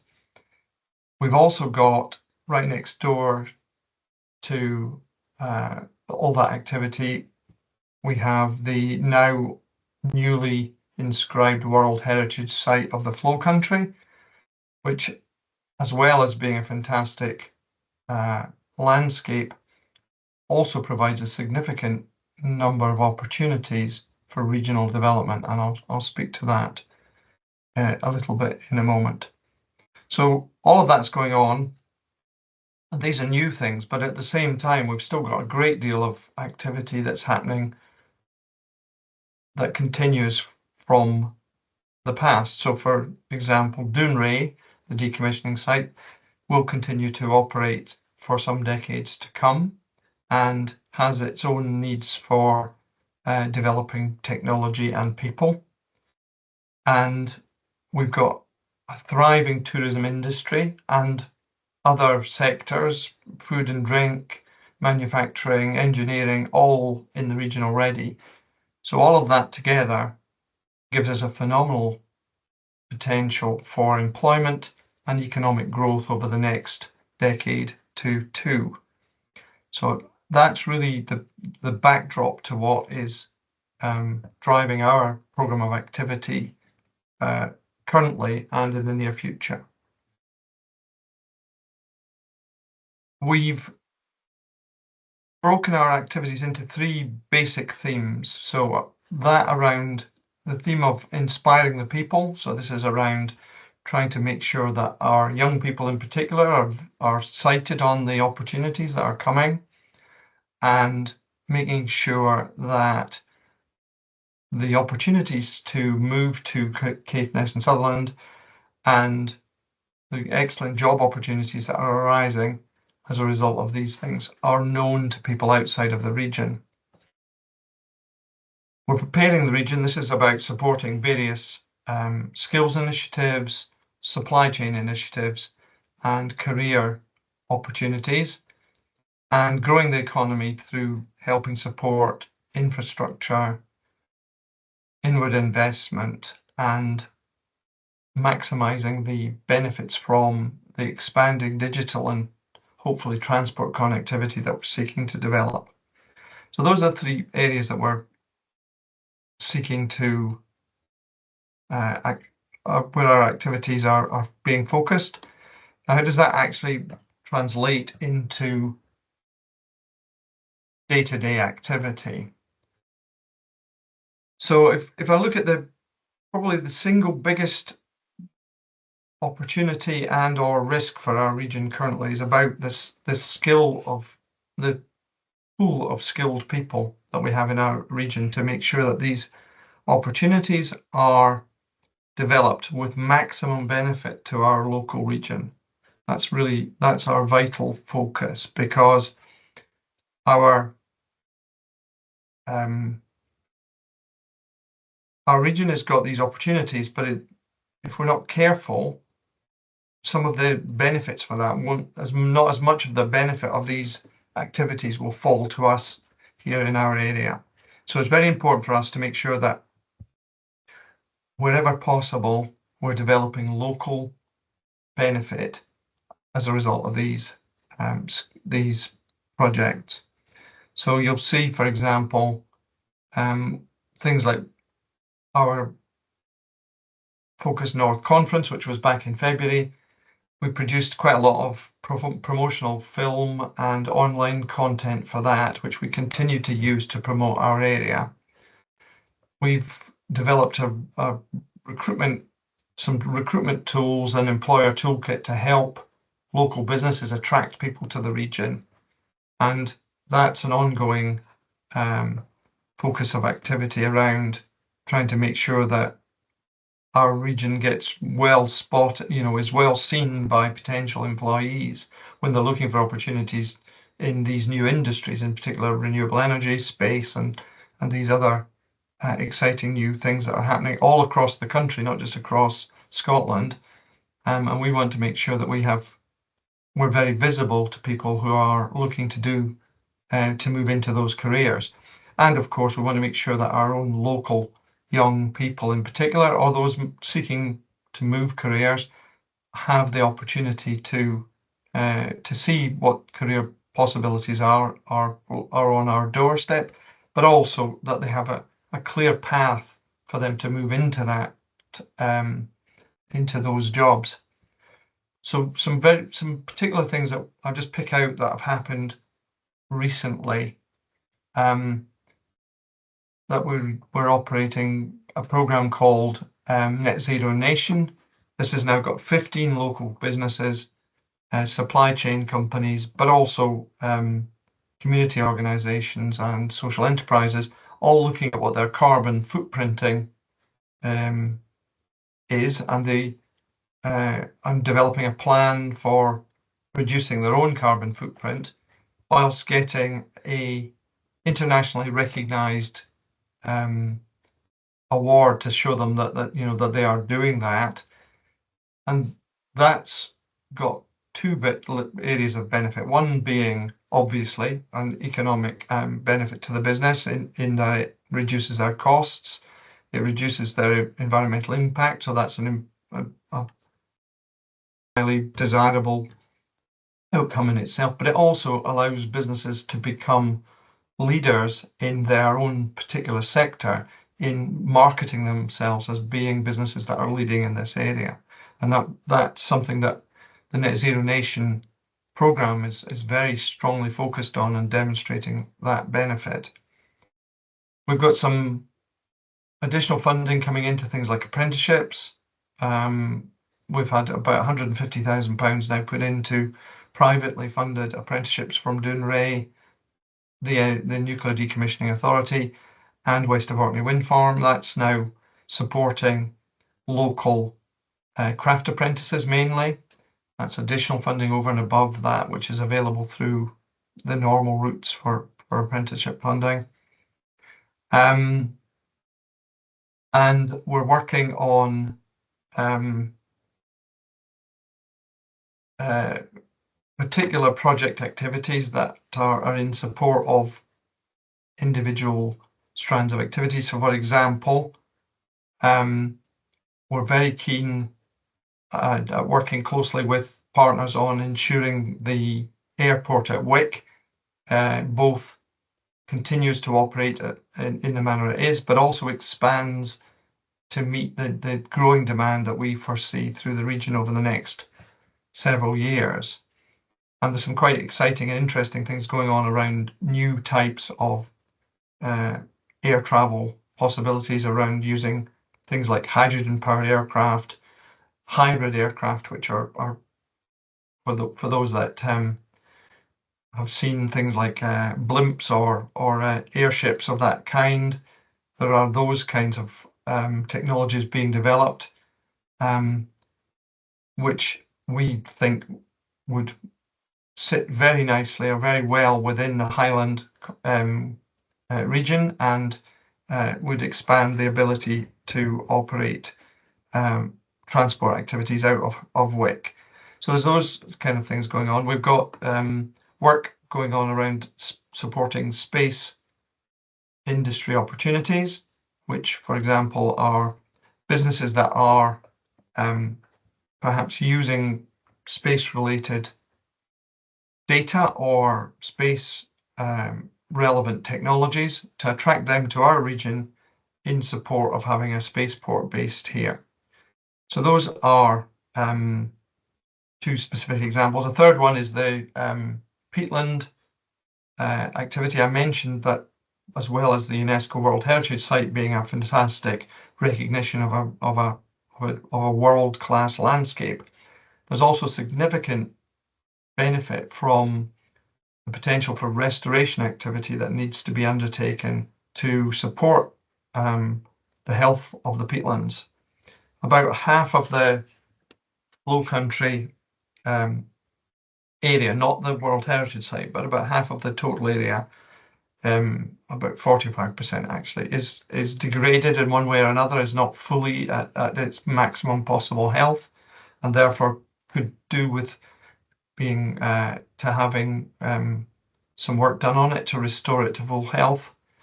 That provides opportunity both to for local employment, but also for the things like scientific research and the technical support needed to undertake those kinds of activities. But also, in restoring peatland, it provides the opportunity to generate income for landowners, and that includes potentially crofters and common grazings, to generate an income from selling carbon credits or other, as yet not fully developed, natural landscape-based credits, so biodiversity credits, for example, or others. And that's actually quite a significant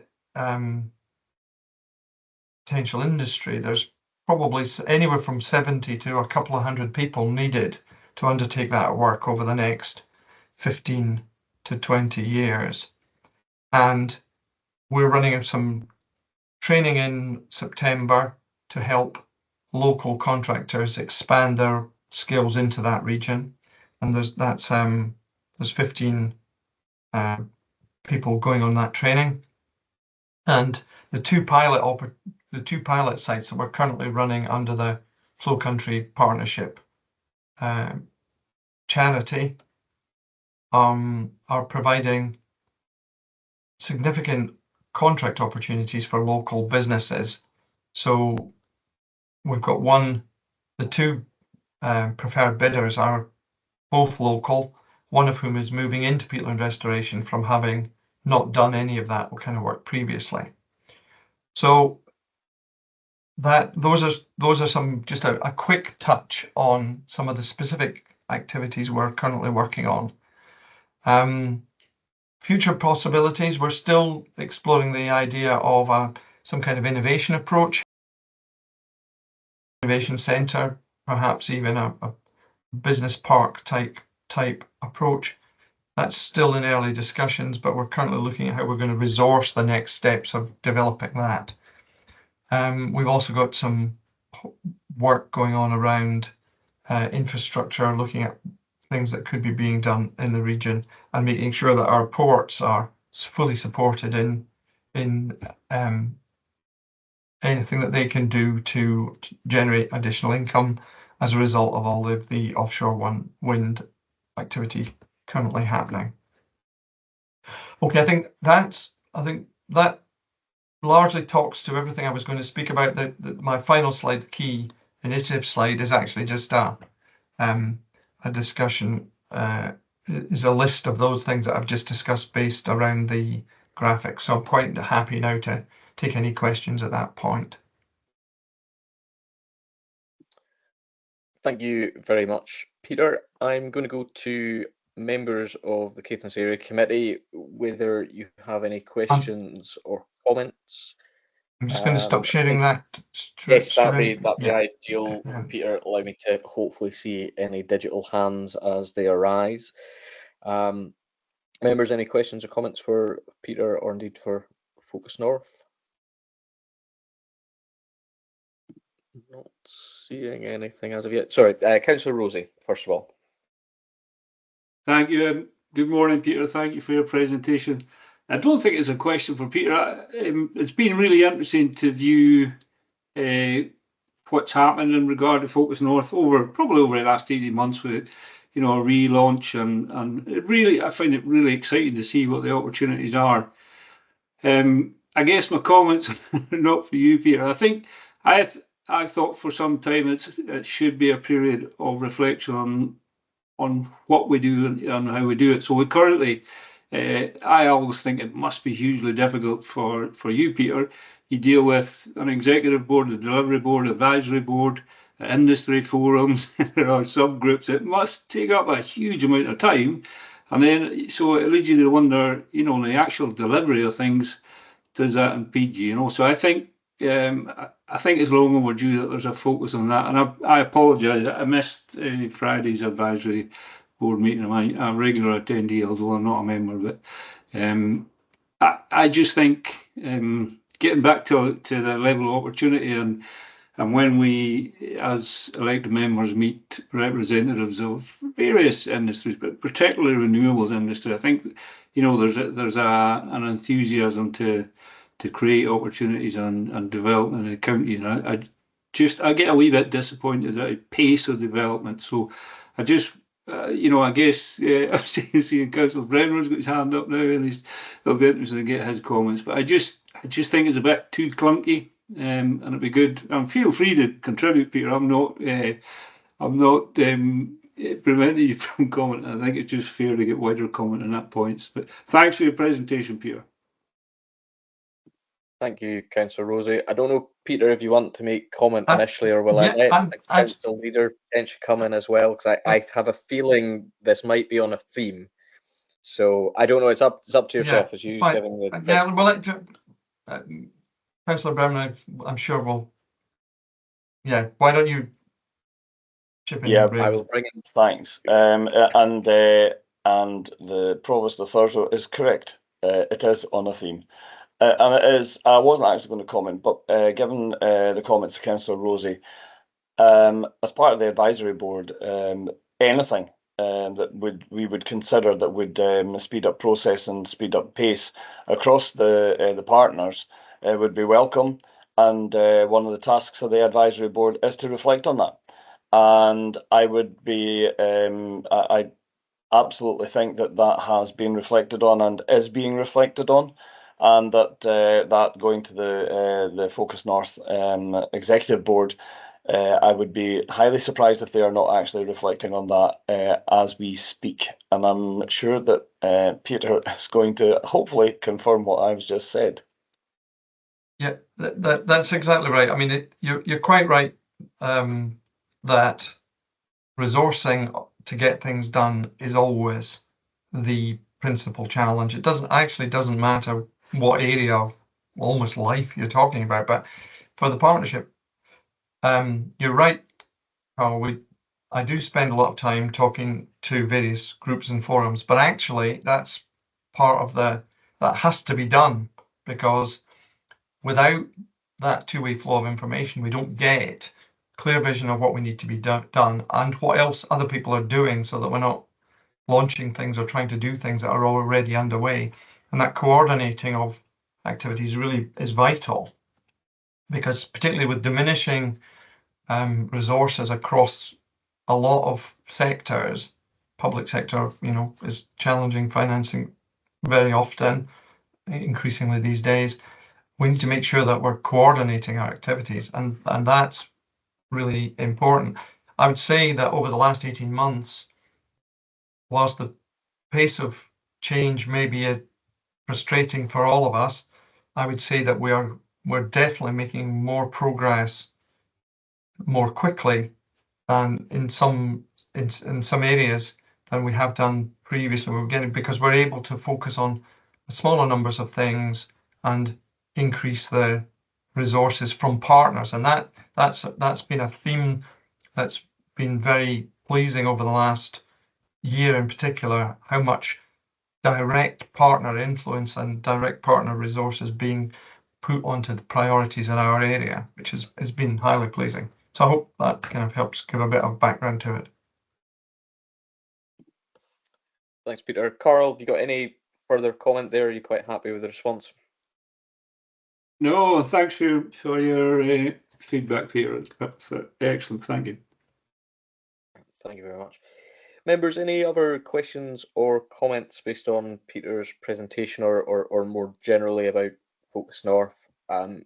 Unless there is, I think the one thing I'll just say is that I think it's quite clear from the kind of tube map or tram map that Peter put up right at the start. The volume of opportunities that will happen in this area are vast, and for some of them they may happen purely because of our geography. Quite often that will be the case, but I'm also of the belief that when it comes to the prioritization of capital and where businesses are looking to invest, we have a really compelling case in this particular part of the world.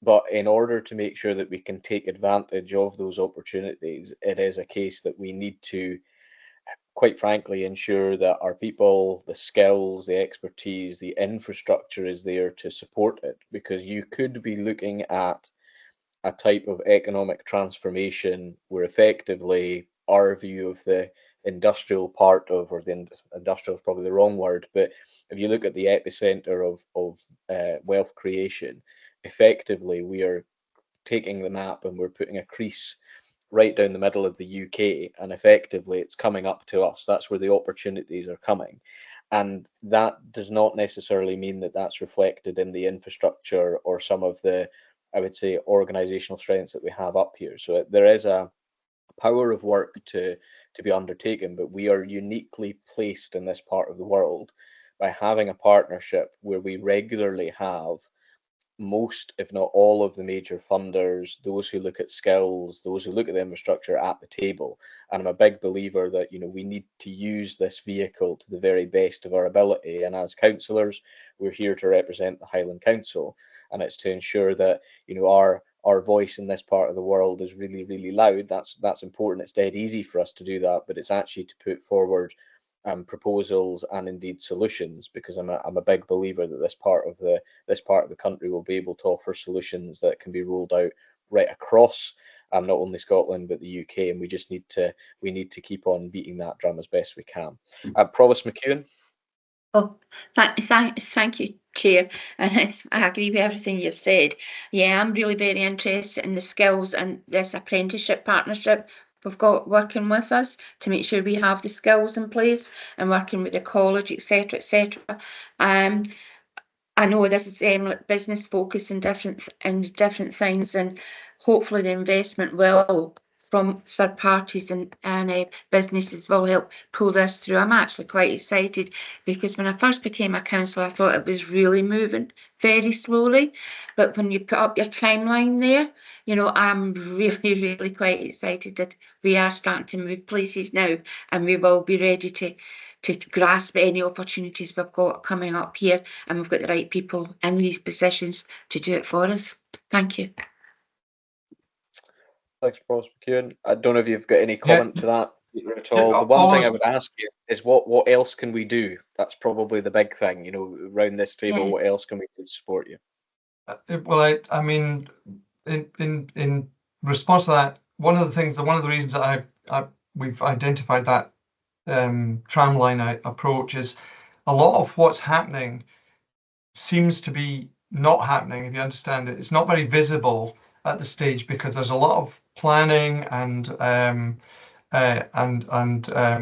project development that doesn't necessarily happen locally until maybe things start happening on the ground a bit. And so it's really important that we're cited on the fact that these opportunities are coming, and that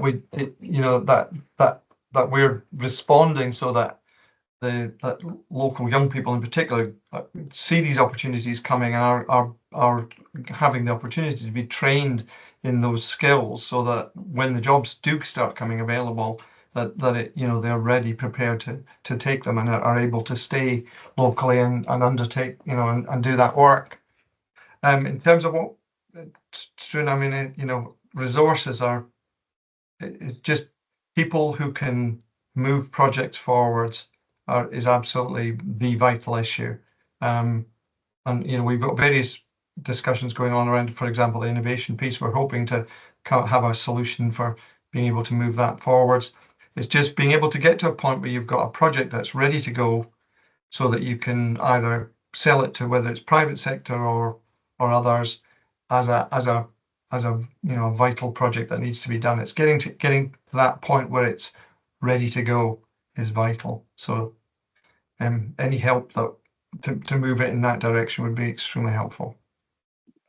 Excellent. No, thank you very much for that, Peter, and hopefully around the virtual table here you do have a group of people that are overwhelmingly supportive of the work that you're personally doing, but also the wider partnership as well. I'm conscious you do need to go in the next 2 minutes, so unless there are any other further questions or comments for Peter, the committee has been invited to note the presentation. Thank you very much for your time, Peter. Really do appreciate it, and we can let you go. Members, given the extent of the agenda that we have today, my proposal is that we're going to take a short 10 to 15 minute break at this juncture, if that's okay.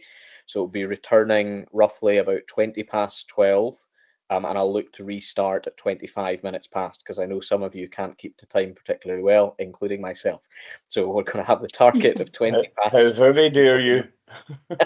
We're going to restart at 25 minutes past.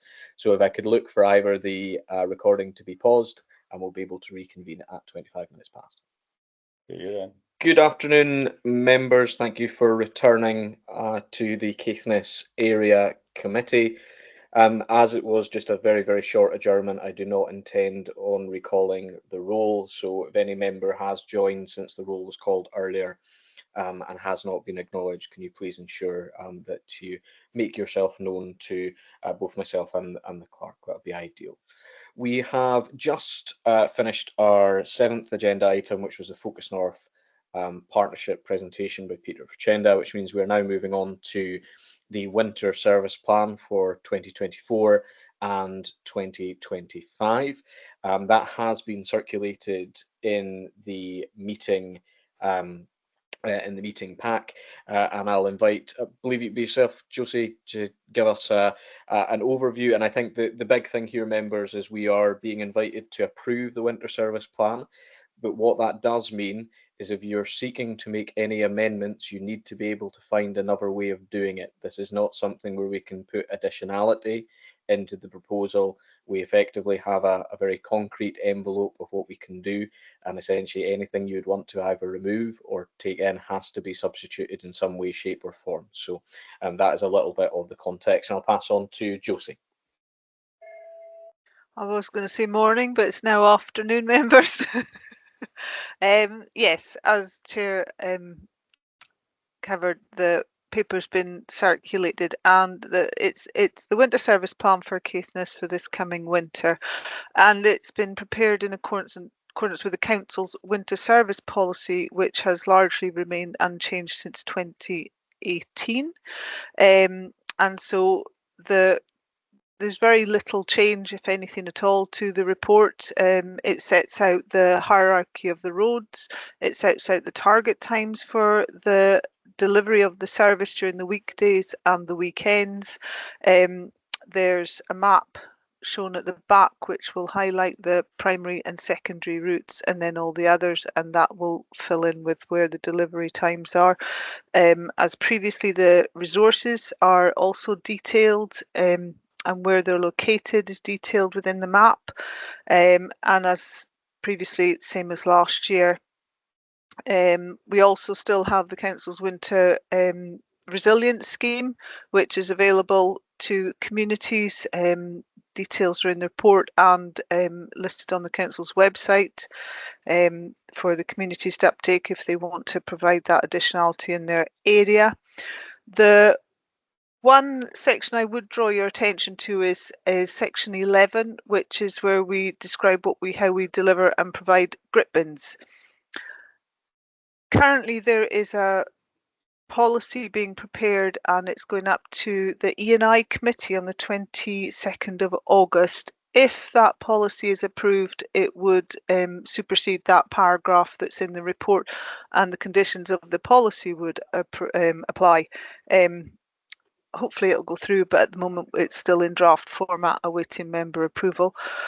That's really my quick summary of the report. As I say, it's largely the same as last year, because the Council's overall policy hasn't changed, so there's been no real changes to any part of the service we're still going to provide. Thank you. Thank you, Josie. Members, I invite any questions for the service, any comments, but ultimately we are being asked to approve the report as published. I'm going to go to our members. Please feel free to use your virtual hand, and anybody, as I said earlier, who is unable to do so, please feel free to just get the attention of the chair. I'm going to go first of all to the council leader, Councillor Bremner. Yeah, I'm happy to move that we agree this, but I would also suggest, and this is just a point for noting, I'll probably intend to take it forward myself in my role as council leader, but to each of the committees that are reviewing this policy, roads can deliver this policy within the best of their resource available, and that is noted, as Josie's mentioned in the report that's in front of us. However, there are other services currently in the structure of the council that have to support that service in order for it to be delivered. That includes fleet. And so I think it would be appropriate that when reports like this are being put to members at area committees, that we have a senior officer from fleet here as well, and any questions that we have in terms of the provision for that fleet, lorries, gritters, having them prepared on time, in time, knowing that that's fully resourced, so that any issues that impinge or maybe have an issue an impinge or could cause issue to the delivery of the roads operations, we can actually get some sort of confidence and comfort from them that that support is actually going to be there. So that's not a criticism, it's just an observation that I think it would be useful in future for that to be able to happen, and I'll take that forward myself as well. Thank you, Council Leader. Members, any other questions or comment based on the report? If there's not, I think we will move to approve. If I don't hear any dissenting voices, I'm just looking for confirmations at this point in time.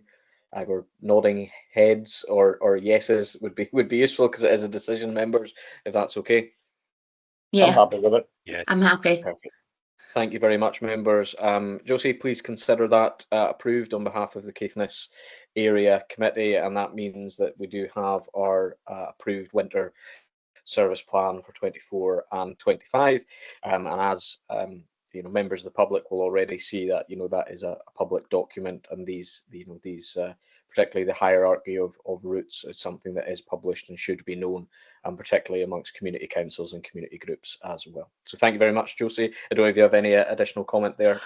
What I could highlight is there are leaflets available on the website that go into a little bit of detail, which is information about just a summary of what's in the report, but it's an information leaflet that we generally circulate into response to questions, so I can share that link for members for onward sharing with people. It is a useful, handy little leaflet. Oh, that would be good. Absolutely. And it's Caithness specific in terms of the maps. Yeah. Excellent, thank you, Josie. Good. Councillor Rees, I don't know if you've got any additional question or comment. I'm conscious that we've technically approved the report, but Yeah, no, if you have anything that's brief and pertinent, I will give you leeway. Thank you so much, Chair. Actually, Josie kind of answered my question, which was going to be that this sheet that's available on the website, I was going to ask, because I saw there's a new one dated January 24, which seems to incorporate the Scottish Road Maintenance survey results, and it sort of says on the leaflet it'll be updated from time to time, but I was wondering if it was Caithness specific, but just as I put my hand up, Josie answered my question that it's so yeah, it's kind of a relevant question now. So there are, just aside, there are the leaflets for the winter service that are area specific, because the maps are all area specific. There are a series of roads fact sheets that are available on the council website that are Highland Council specific. They don't break the information down, and as I say, they're the scrim survey, potholes, compensation claims, but it's slightly different things. But I can share links to both if that would help members. Perfect. Thanks, Josie. Most helpful. Thank you very much, Josie.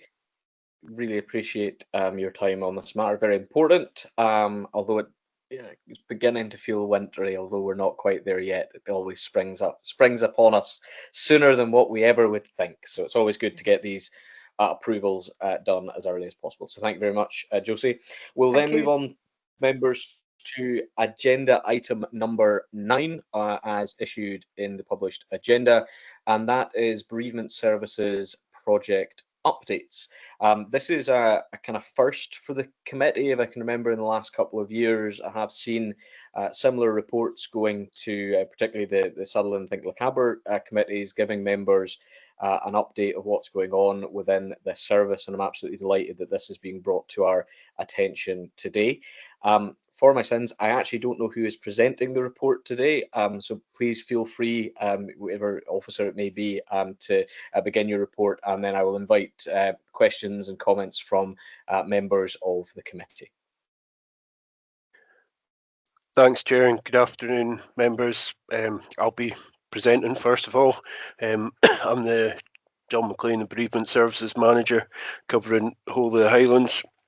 So yeah, we're just here to give an update on the projects regarding the burial ground capacity within Caithness. So the report's been circulated. Just to highlight a couple of points to bring your attention to. In paragraph 5.3, this gives detail on the challenges we face when we're looking at burial ground extensions or developing new burial grounds. So we have issues with finding land, with purchase cost, development costs, land suitability, regulatory requirements, and also planning. So that does throw up quite a lot of challenges, especially with SEPA these days, but we work through that as best as we can.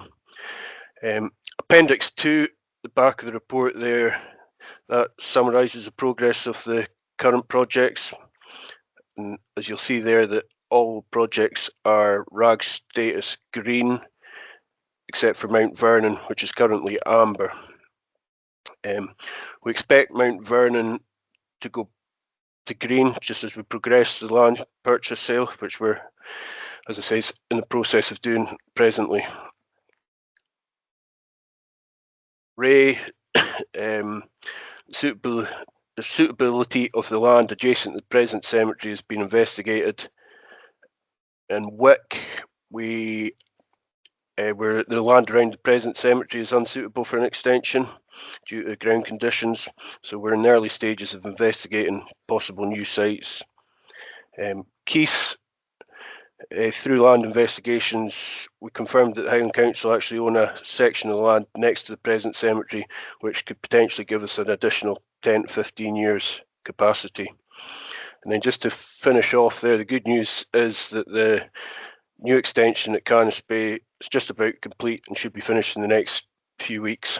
And there's some photographs of progress being made then in Appendix 3. So that's just a quick summary of where we are with the approved projects within Caithness. So happy to take any questions on that.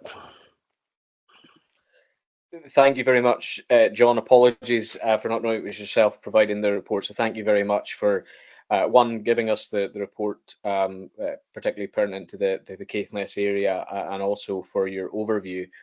Members, I think burial services and everything that goes along with it is one of these things that I think just for a lot of us it happens in the background, but it doesn't just happen in the background. There's an awful lot of work that is being undertaken every single day, and I really appreciate the fact that as John and other officers have outlined, it's not necessarily that easy to just keep on extending to some of our existing burial grounds. I know many of our members around the virtual committee will be aware of local burial grounds that have essentially ceased to be because there has not been additional land that has been either accessible or suitable for extensions.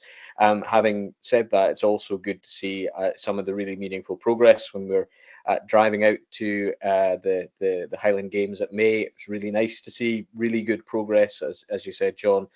At Caithness Bay, you can really see an awful lot of development that's happening there, and from our perspective as well, the use of local contractors, which is always good to keep jobs and that kind of economic stimulus in the area as well. More than happy to go to members for any questions or comments on the report. I'll start off by going to the council leader, Councillor Bremner. Thanks very much. Nice to see you, John, and thanks very much for your report. It's much appreciated. It's one of the things that I'd asked in this new session. I've been chasing this to be put on the agenda since we came back in 2 years ago. And your predecessor, he used to update us every now and then. So thanks very much for bringing this to our attention. Time has marched on greatly since the last time that we were looking at the updates, and therefore, and some of the cemeteries that we know in Caithness, and particularly in East and Wick and East Caithness, have very much reduced since then. Wick has been one of them, and as usual, when you're dealing with the public, they tend to highlight it long before they think that the council is getting round to it. That I'm glad to see it's not the case. It is here now in the public domain. Folk can see the work that's actually going on. As Struan mentioned there just now, Caithness, which was very much getting to that critical point, has got its extension being worked on, and some of the others, in particular Wick, given it's the principal cemetery, the new one, and the amount of burials that take place there annually are very much greater than some of the rest of them. So having only 3.5 years, and the public actually wouldn't probably appreciate that there is 3.5 years left in Wick. But those of us who are helping the council tend to the cemeteries, and I'm just going to use this point to say about everybody who actually allows our the resting places of our loved ones to look in good condition, and to be able to provide for that burial, because it's been part of our culture, it's been part of our heritage. We still, many people in Caithness still prefer the traditional burial rather than a cremation, and we need to respect that and show that we're actually providing for that and that we're considerate of it. So with Keith, not so much Wotton, but and certainly not Thrumster and Latherin, but with Keith, Caithness, Wick, it's just one of my concerns, John, is that the consideration for Wick, to what how long will it take to be able to identify and have something in place within 3.5 years. In fact, it would need to be very much before that 3.5 years, given the fact that it does not look as though there's going to be any ability to extend around those areas. And for those that are of us that are working with that, we've been aware of all the challenges in terms of drainage and SEPA and what have you, in terms of the surrounding area of Wick Cemetery. So as much as many folk would probably have liked to have seen that being extended there, it's just not going to be possible because of lots of challenges in terms of the surrounding land. So how quickly within the coming months are we going to be able to identify and provide for something, an alternative to the new cemetery at Wick? Thanks very much for all the work that you do, John. I'll pass that on to your team. We already meet with John Mackay and the amenities on a monthly basis, and they're well aware of our appreciation for this. Thanks. Thanks, Council Leader. John, please feel free if there's anything that you want to pick up there. I'll then be going to Councillor Carl Rosey. Yep, thanks for the positive comments there, Councillor Bremner. Yep, it's a very difficult question to answer, just the exact time frame there. What we can say is the project team is actively seeking out the land. Preferably we identify a land sooner rather than later. What we found in the past with other extensions or other burial grounds across the region is getting the land purchased is the main thing. Once we've got that, the actual development side of things sort of comes along relatively easier. So yep, all I can really say at the moment is we're pushing hard to identify available land that would be suitable for the burial ground. There's a number of sites we're presently looking at, so hopefully we can get positive in the next coming months with a more defined answer to that. Thanks, John. Thanks. Councillor Rosey. Oh, sorry, Raymond, do you want to briefly come back in there? No, I was just thanking John for his answer there just now. I would suggest, though, Chair, maybe as on reflection, that we would look at an update coming back to this committee sooner rather than later, given the what would appear to be an urgent need in the public domain, and just to give the public confidence that we are delivering on it. Thanks. Yep. Thanks, Raymond. No problem at all. Councillor Rosey. Stuart, I'll be very brief in supporting comments from yourself and Raymond on this topic. I think it's a really important topic to particular members of the public. And so I guess it's that, how do we need to think here about future briefings? Would there be a PR from this topic should we engage with community council associations, and just to really highlight the issue. I think it's so important, and we're very often accused of being behind the 8 ball on matters at council, but it just proves that there's a bit of forward thinking and planning and some really good work ongoing. So that was the point I wanted to make. Thank you. Thank you, Councillor Rosie.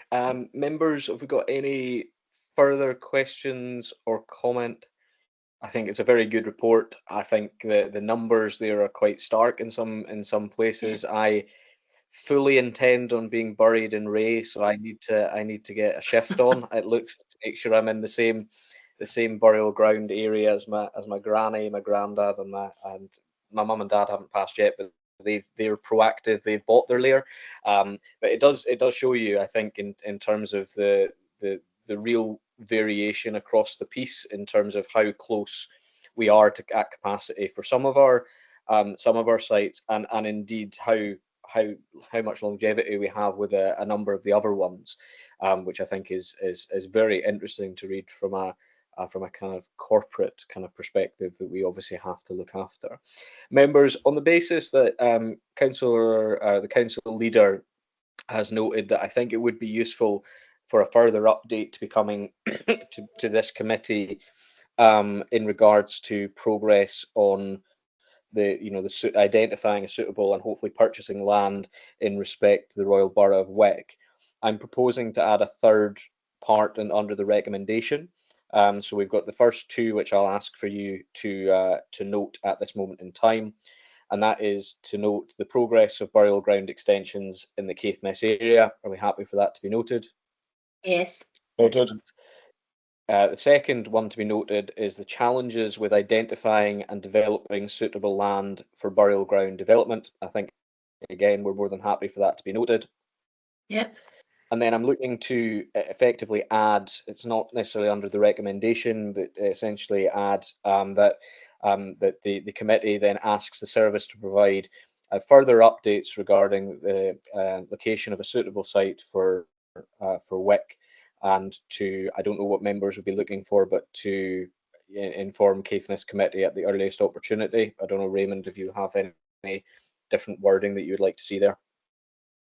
Yeah, if it's possible, and with John McLean's guidance, that within a period of 12 months, because that would take Wick down to 2.5 years, and I would expect that within any Caithness area committee within the next 12 months, and that includes one, maybe even if it does take up to next August, which would be within a year, that we have that come back to this committee. That would be great. And if John thinks that that's a reasonable time period, then I'd go with that. Thanks very much, Chair. Yeah, that's good by me. Sounds, hopefully we would have some positive news within the year. Excellent. Okay, so just to probably for noting and ensuring that we get this all properly done, we've noted the recommendations that are on the report, and then we are asking that the service returns to the committee no later than 12 months to provide a further update in respect to the Wick Cemetery.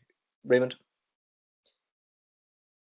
Yeah, sorry, just and I'm not looking to be pedantic, but I think that what we're doing is under your guidance that we're actually agreeing that that's what will come back to us. So for me, it would be agreed.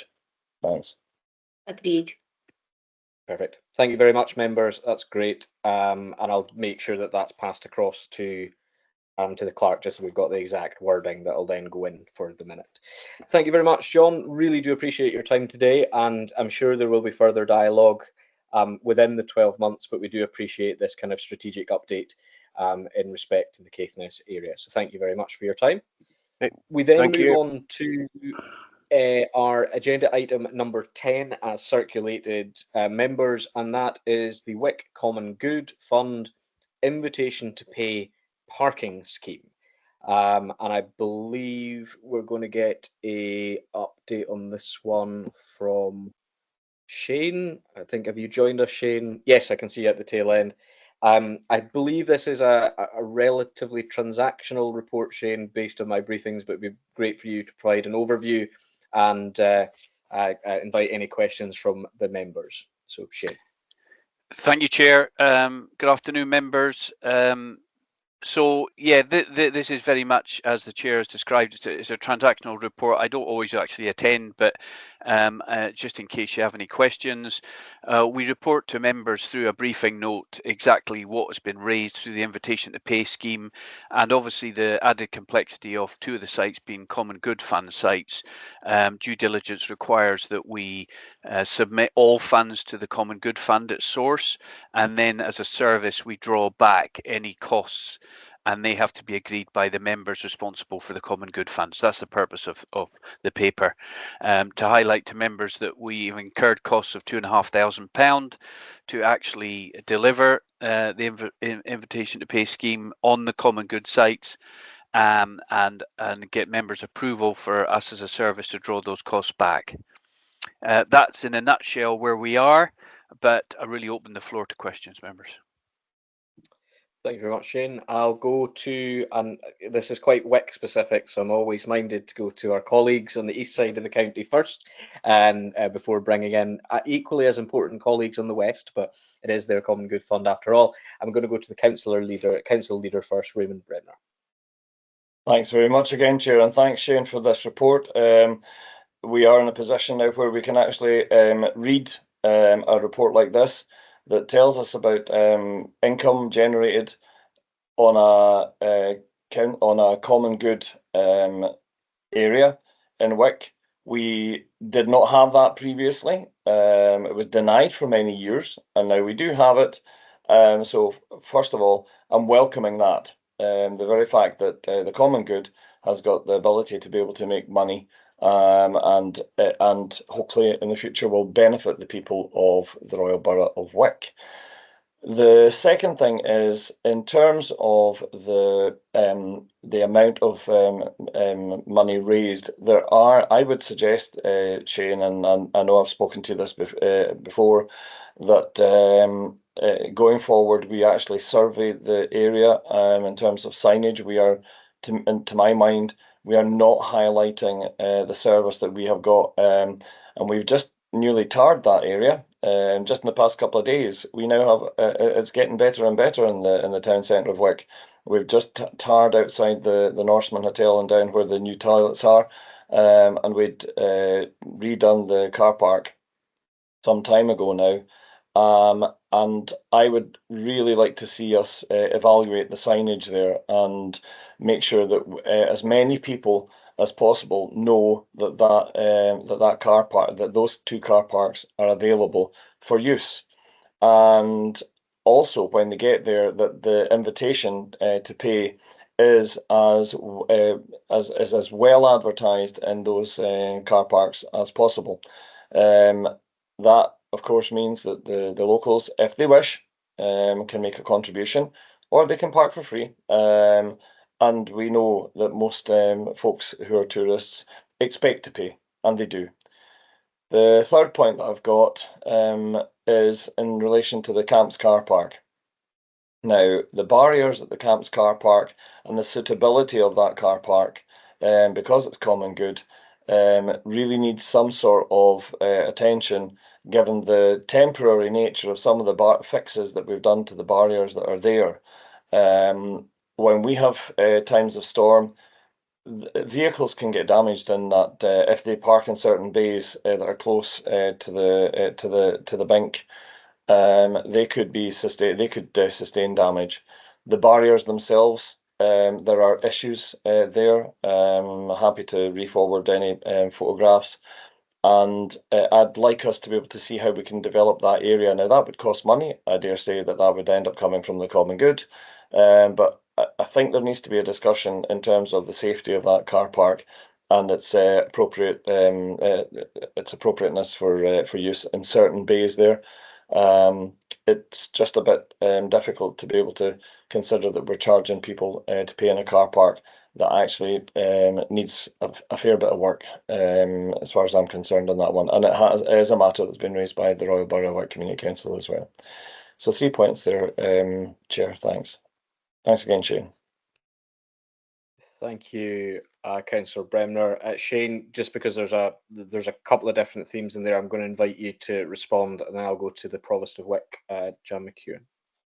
Thank you, Chair. Yeah, so the amounts raised, I welcome the positive position that the members have in Wick. It's good to see that the common good is generating income, and to be honest, the monies are exactly the same as last year, more or less, within £300, I think. Yeah, within £300, it's the same money that was raised, which is a good sign. I take note of Raymond's points about signing, and I think what we're planning to do, Raymond's going to try and get us all up to Wick and have a walkabout like we did early last year, so that our roads colleagues can assist with a signing plan to get people into the car parks. And I'll make myself available once we've got a date in the calendar. Camps car park.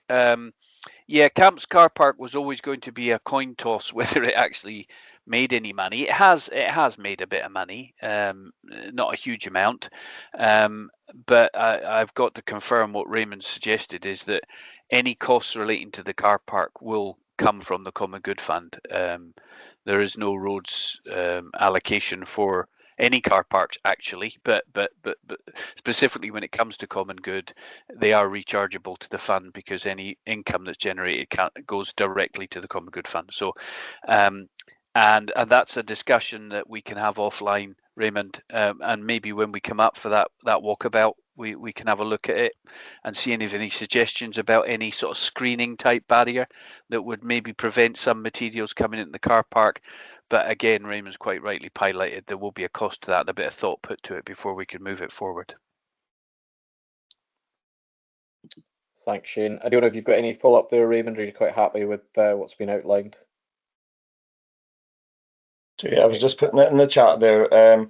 Yeah, happy to arrange that and work with other colleagues so that we can go along with yourself, Shane, and any other officers that are appropriate, and we can have a look and see what we can do there. And that hopefully would allow us to understand that if there are monies coming in, and that we could actually look to increase those income with clever signage. And how we could end up, I'm not sure, with your perseverance, Chair, do we have the ability, does the common good have the ability to borrow against its income? And therefore, if we have, oh crikey, I saw the face on you there just now, and if that's the case, would these be among the options that we have to be able to improve any of the assets within the common good? Not my field, Raymond. I wouldn't be able to answer that question for you. Then, Chair, so I would suggest that we'll look at that in the way as part of the options going forward. Yeah, and I think it's probably worth noting that we've got the Q4 monitoring statement that Helen will be speaking to very shortly. So I think they almost link in between both of them, Council Leader, if that's okay. Thank you. Excellent. Provost McEwen, and then I'll take the two questions in tandem. Hopefully I'll go for the Provost McEwen and then Councillor Rosie, if that's okay. Yeah, thank you, Shane, for this report. I'm sure the Royal Borough Wick Community Council were very interested in this as well. And I agree with what Raymond says about the camps parking, how dangerous it is sometimes with the things coming over the edge from the storms, etc. I'm actually going to comment more on the parking signage, because I was at a tourist a meeting about getting the tourists to stay in Wick, and this has come up in a few occasions to me, that they're driving past because they don't see the signage for parking.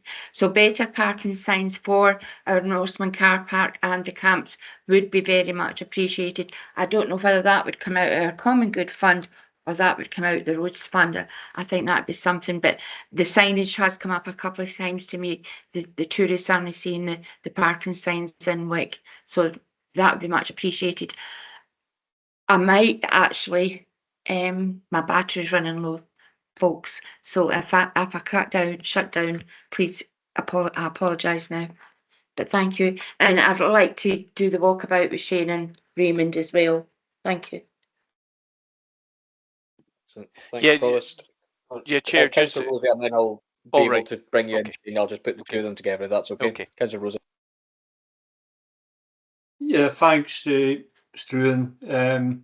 Really, I mean, it's impressive to see, and it's been a long time coming to get it's such a positive story in and around a challenge that we've had in the past. But just a bit of focus on Ward 2, if possible. Can we book some time with Shane? I know we've got several issues, but look, here just this demonstrates that there are positive outcomes that can be achieved. So really, can we think about having a real focus on Ward 2, what we want to do, what we need to do, and getting a timescale around it. Just one question for Shane.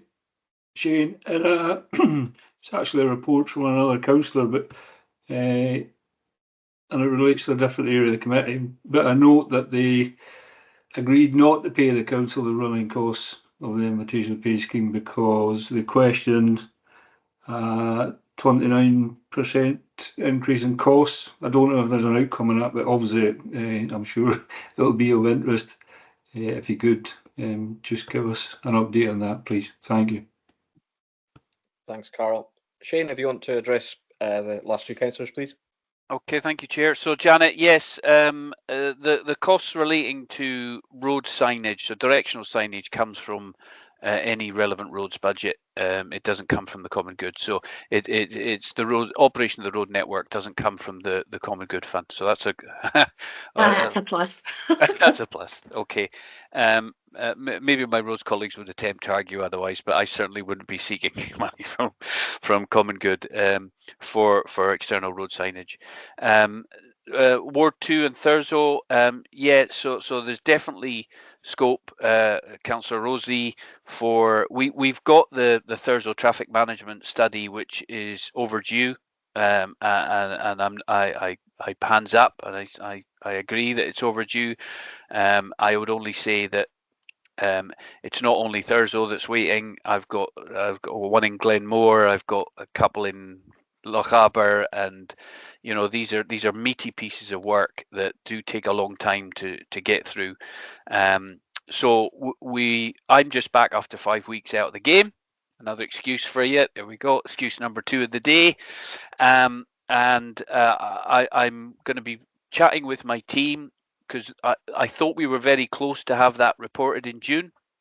So I need to find out where they are with that. We've had some more feedback locally about Thurso, which is a bonus because I know that's the downside of a delay, but the upside is we've managed to get a little bit more information about some issues which we can bring forward. And when I intend to take it to the Thurso members in draft format so that you've got an option to say, yeah, but what about this and what about that? And that may be an opportunity where Thurso members say, well, could we have invitation to pay in a couple of car parks, for example?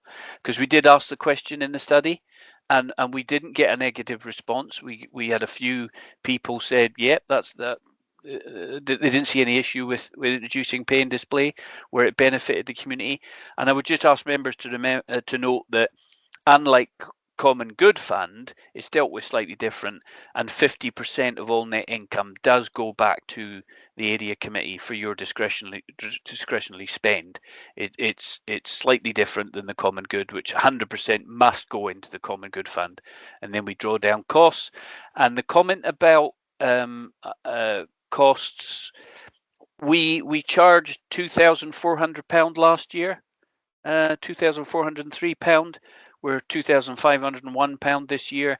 These are fixed, so these costs are, some of them are fixed, i.e. that external costs are the costs of transactions, card processing fees, etc. We don't have any say in that. That's got to be paid or you wouldn't have any money. And the only additional cost is the staff time, which is £733. So we allow 1.5 hour staff time per week, and that's basically, that's all we do for each car park. We probably spend a lot more time in there, but we allocate a fixed time slot to those car parks, just making sure that people are behaving and doing having a presence, etc., which all adds to income. So That's the reason why. And we've got the biggest cost is actually the maintenance cost of the machines. It's a fixed cost. It's £400 per machine per year. That the service pays that. So all we're looking to do is get that reclaimed. So that's maybe a little bit more meat on the bone for you, Councillor Rosie. Thank you, Shane. Thank you, Councillor Rosie. Councillor Rees. Yeah, I wasn't intending to speak, but just after Carl's comment, I mean, is it possible for us to get a concrete date for this meeting? Because to be blunt, we've had to parry emails from 1 or 2 street traders for months and months because we thought we were getting the review literally months ago. So it would be really helpful to actually get this tied down. And just as I'm speaking, this thought's just occurred to me. There's been some comment on social media about the co-op car park in Thurso, and Chair, I'm very, very conscious of your stern injunction at the start of this meeting about not going off-piste. So I am, so you can stop me if you want, but I was just going to ask about the co-op car park. Comment on social media, are people getting charged if they're over 2 hours in it right now? Is 2 hours the right time limit for it? And just really we need to, if we possibly can, draw this parking review to a conclusion, please. Thank you, Councillor Rees. Shane, I don't know if you want to pick up on a couple of those things. Ideally, you know, members, I'm giving a little bit of leniency that technically this is a common good issue for Wick, but it's relation to car parks. So I think, given that Shane's here, I think it's quite fair that we can ask the question. But also there might be things that we need to take away. So I don't know, Shane, have you got a kind of rough idea when members would be able to see that report coming back? Be probably the first instance. And kind of going back to a point you made earlier around about getting it in front of members in draft form pretty early doors, that then allows us to shape essentially what we're looking at. Am I getting the kind of right framing there?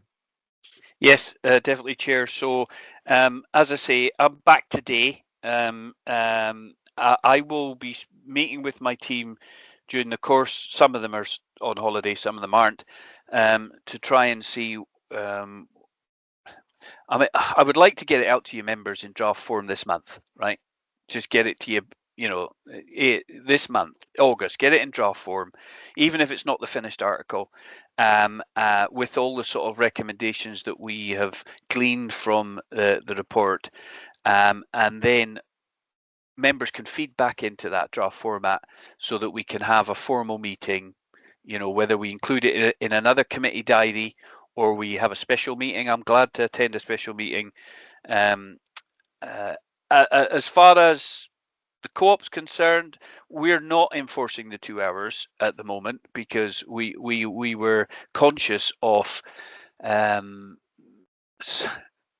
of the local issues that had arisen. We really need a lead from members on where they want us to go with this. My instinct is it should be pay and display, frankly, with a leeway, you know, with a built-in time of, say, well, you get 2 hours for free. Anything beyond that, you pay for.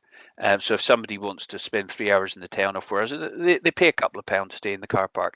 A very large amount of money has been spent on resurfacing that car park, and from a manager's point of view, I think it's my responsibility to seek to recompense that money as best we can, to the benefit of Thurso, where money can start being generated and go back into the pot that you members can spend locally. That's my view as an officer, not my view. I'm not imposing my view on the members. That's just something that I would like to discuss with members, and that's why I think it's important that we move this debate on.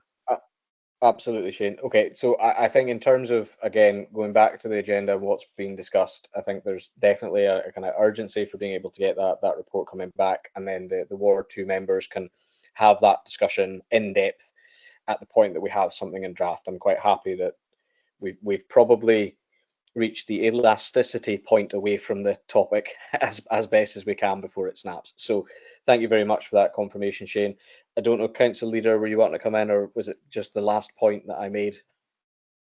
It was the last point that you made, because I'm aware that we're very dangerously going to land up in a debate about a totally different subject, and it would Yes. end up with me commenting about how we paid for the car park in Ward 3. And we paid for that using a whole set of monies that is also available to Ward 2 members. They could retrospectively afford some monies to be able to cover those costs, but we won't go there in this meeting. I'll take your steer, but thank you very much, Council Leader. I appreciate it.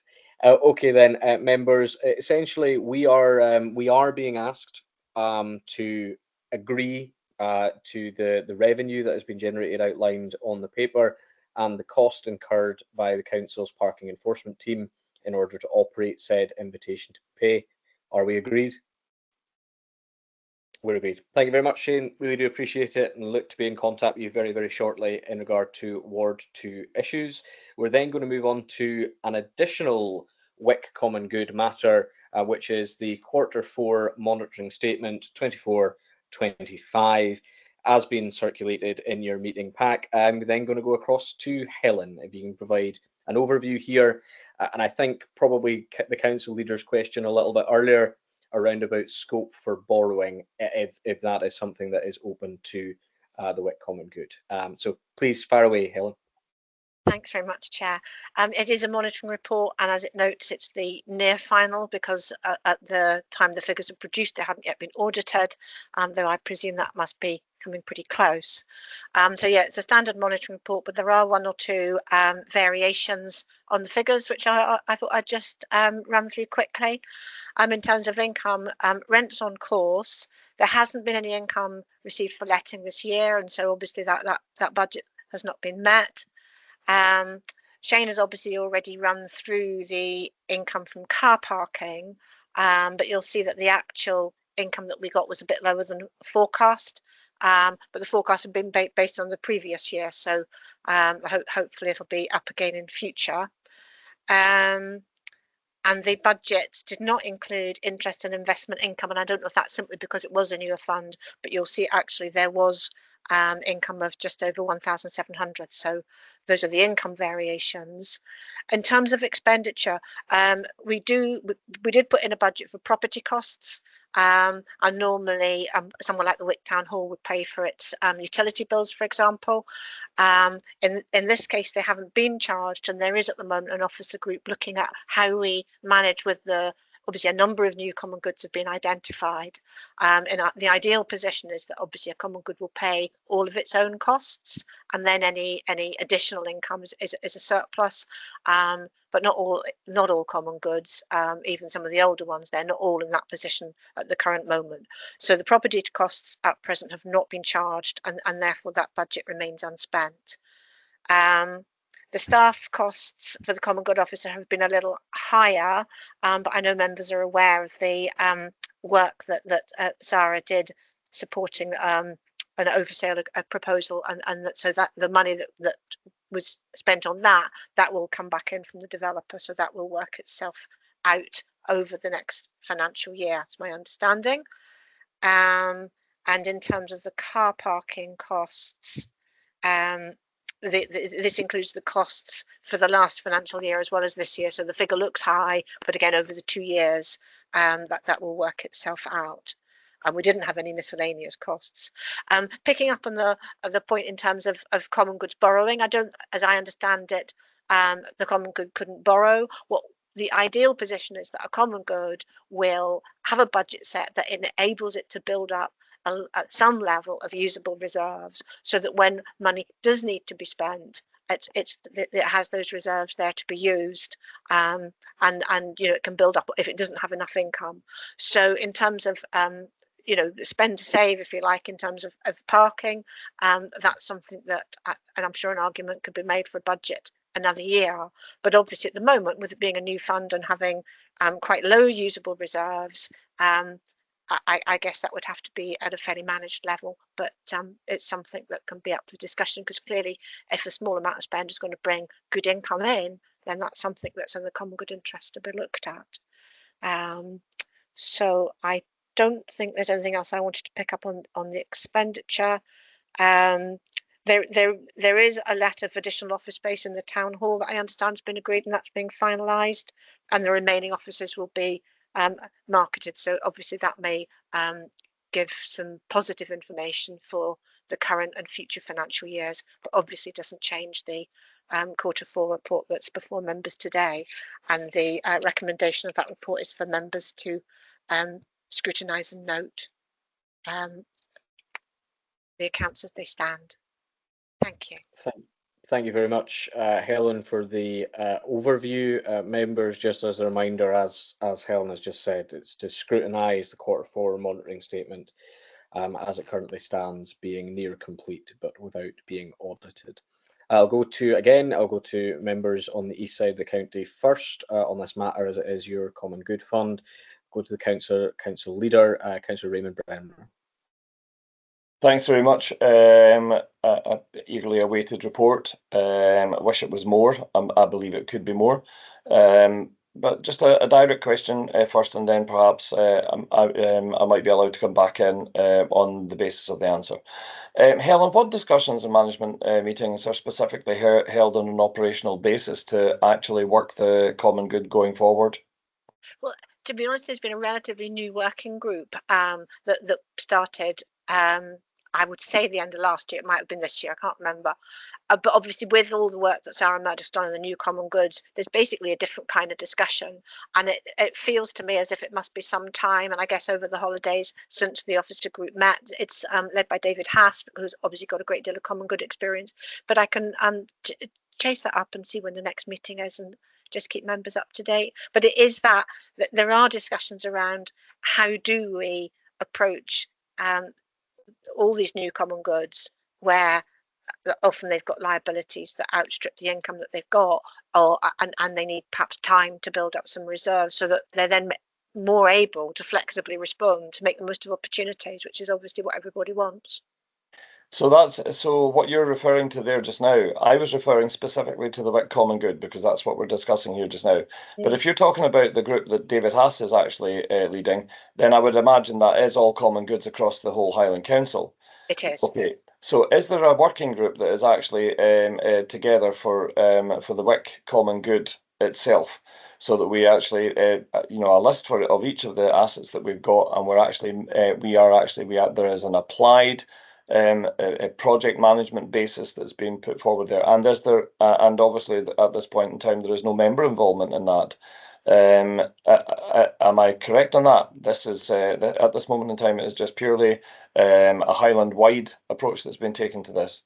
That's the approach with David Haas. Obviously, arrangements for Inverness Common Good are significantly different. It's a really large common good, and I know it's got a subcommittee, and I can't speak for that because I'm not directly involved. But we don't have any kind of working group set up, for example, for the Invergordon Common Good or for the Tain Common Good, which are of similar kinds of size, or they're all slightly different. So I wouldn't envisage one being set up. But again, that's maybe something to pick up. I could join Phil at a business meeting and talk about. Have a chat through what it is you're looking for, because the fact that there isn't set up a working group does not mean that officers can't get together and talk with members about how to maximise the benefits of the common good. I'd say each one is different, so it's not the same discussion. Thanks very much, Chair. If you don't mind, can I come back again? Of course. Yes, Helen, I would absolutely like that to be the case. I think that Wick has there was enough effort put into being able to establish a common good fund, given the fact that the effort that was put in to establish that we actually had common good land on which to base a common good fund, and then to establish the asset register and we've done all of that. Members have been involved in all of that. We are aware of the asset register. We're aware of some of the work that's been done. I remember when Mac was in post, he was definitely trying to be able to get the floor space in the town hall let out, and to me that would seem that no more work has been done on that. And if it is being done, but it's being done under a Highland-wide common good, and I know that we've discussed, and that's recently come to full council, But on this specific case, given the fact that we just talked about the car parks there just now, and I'd like us to be able to look at getting that team together, getting them up, finding out how we're going to get the directional and locational signage to actually get people into that car park, invite them to pay for it, try and do everything that we can to be able to boost the income for the common good. So because the people of Wick will get the benefit of that, and I mean a town hall and the size of that town hall and the facilities that town hall has, it's a crying shame that we are not actually seeing what we can do in terms of conference facilities, weddings. There's loads of things that we could be looking at, but I'm not convinced it is going to be provided for at the level that I would be happy with and would have confidence in at that kind of Highland wide overarching. Now that's me. I'm being very respectful here. I absolutely believe that group is doing what it needs to do from that Highland wide perspective, but we definitely need to have some sort of working group here to be able to milk the assets of a common good that we've fought hard to be able to identify, get in place, and now let's see what we can do to be able to make it work for the people of Wick. Happy to have discussions with you, Helen, on how we take that forward and who might be involved in it, and I would hope that my fellow colleagues would be supportive of that initiative going forward. Thanks. Thanks, Council Leader. Helen, I don't know if there's much you can kind of respond to on that. I think quite a clear direction of travel, I think, from the Council Leader. And what I'm going to do is, because I think it's only right that I bring in Provost McEwen just to see if there's kind of any additionality there that you want to add, Jan, because I think it is important to note there are huge variances in terms of the both the quantum of common good in some places. Inverness almost could act like a hedge fund in many respects because of the sheer volume that they have, and to a degree that's some of the professional services that they are able to bring in to talk about real meaningful investments. Now that hasn't happened by accident, that's happened over a great period of time. Regrettably, during regionalisation, a lot of our common good was simply forgotten about or neglected in many respects, and we are essentially rewriting or kind of making good on something that happened to our communities for many decades. Having said that, I think it is important to have some sort of function that allows us to try and progress from the base that we currently have, because we will be in Thurso on the west side, we are probably a year to year and a half behind our colleagues in Wick, because that was essentially the chronological way that the common good was once discovered, and then things have been implemented. So I think there is merit in finding some sort of vehicle to build that base up with a local context as soon as we possibly can. Provost, I'll bring you in, Jan, if that's okay.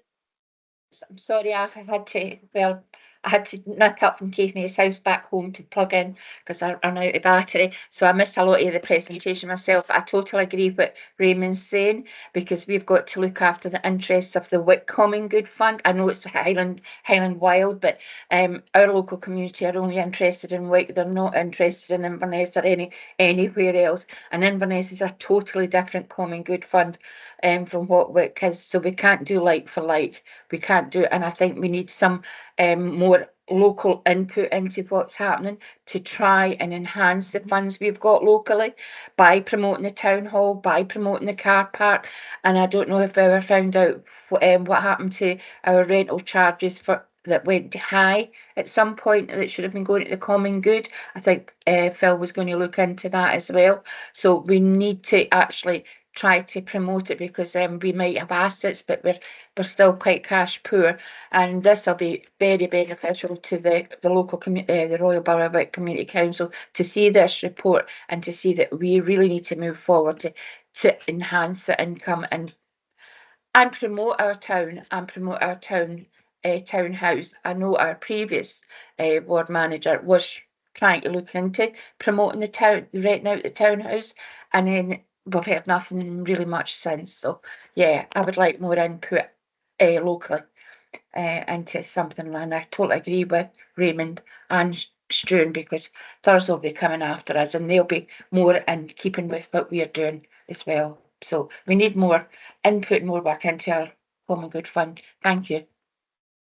Thank you very much, Provost. I think probably worth, I don't know if members are minded potentially to amend again one of the recommendations or the findings from the paper. I think we have scrutinised and noted the monitoring, but it does seem as if we should be exploring options for some sort of working group to maximise income with a local context of both common good funds. I wonder if that's something that we maybe could look to put in. I'm going to go to, because I might have overstepped slightly, I'm going to go to Helen first to check around about competency, and then I'll go back to the council leader if that's okay. Helen. Yeah, a couple of things. First, I completely agree with what the members are saying about some local work, because the officer work that we're having is about, you know, the structure and making sure that we don't do the same for every common good, because they're different, but we need to be doing it against the same kind of measures, the same framework.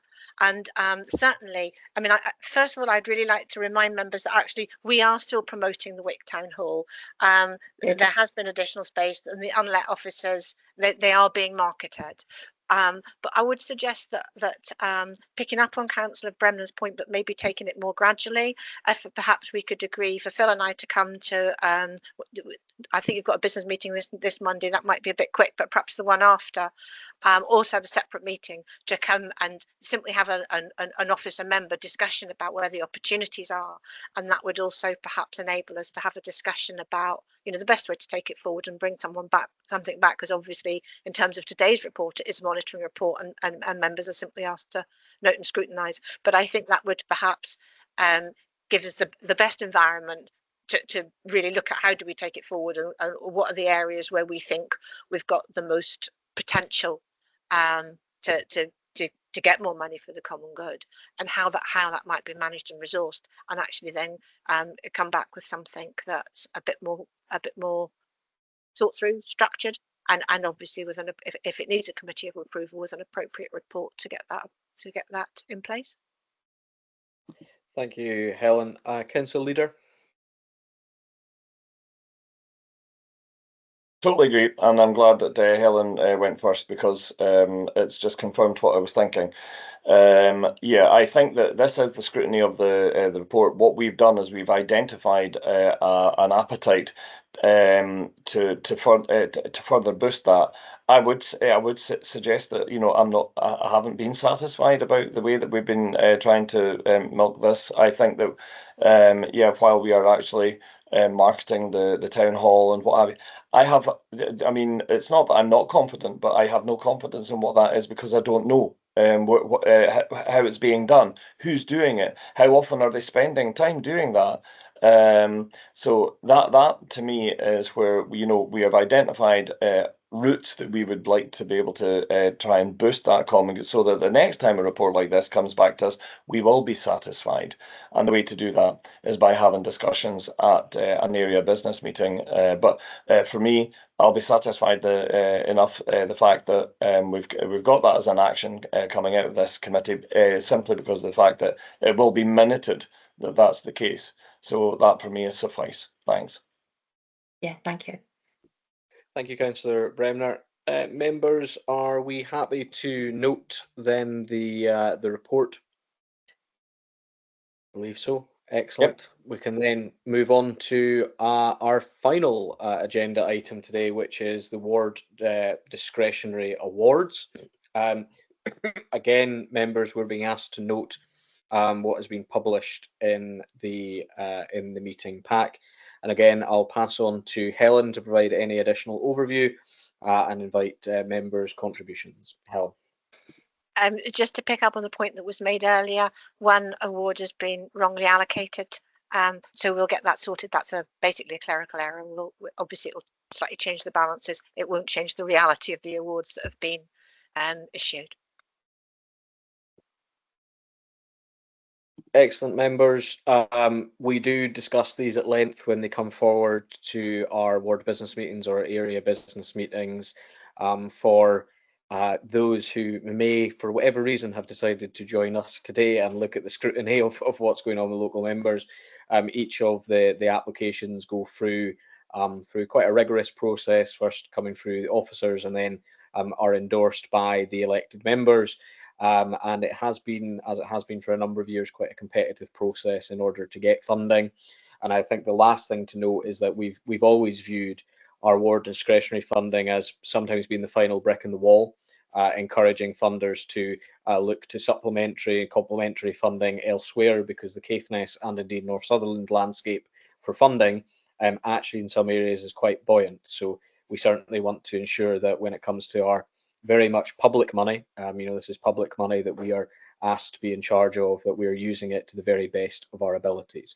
And to that extent, you can see the ward discretionary applications that have been successful and approved as listed on the agenda. Members, are we happy to note those being published? Excellent.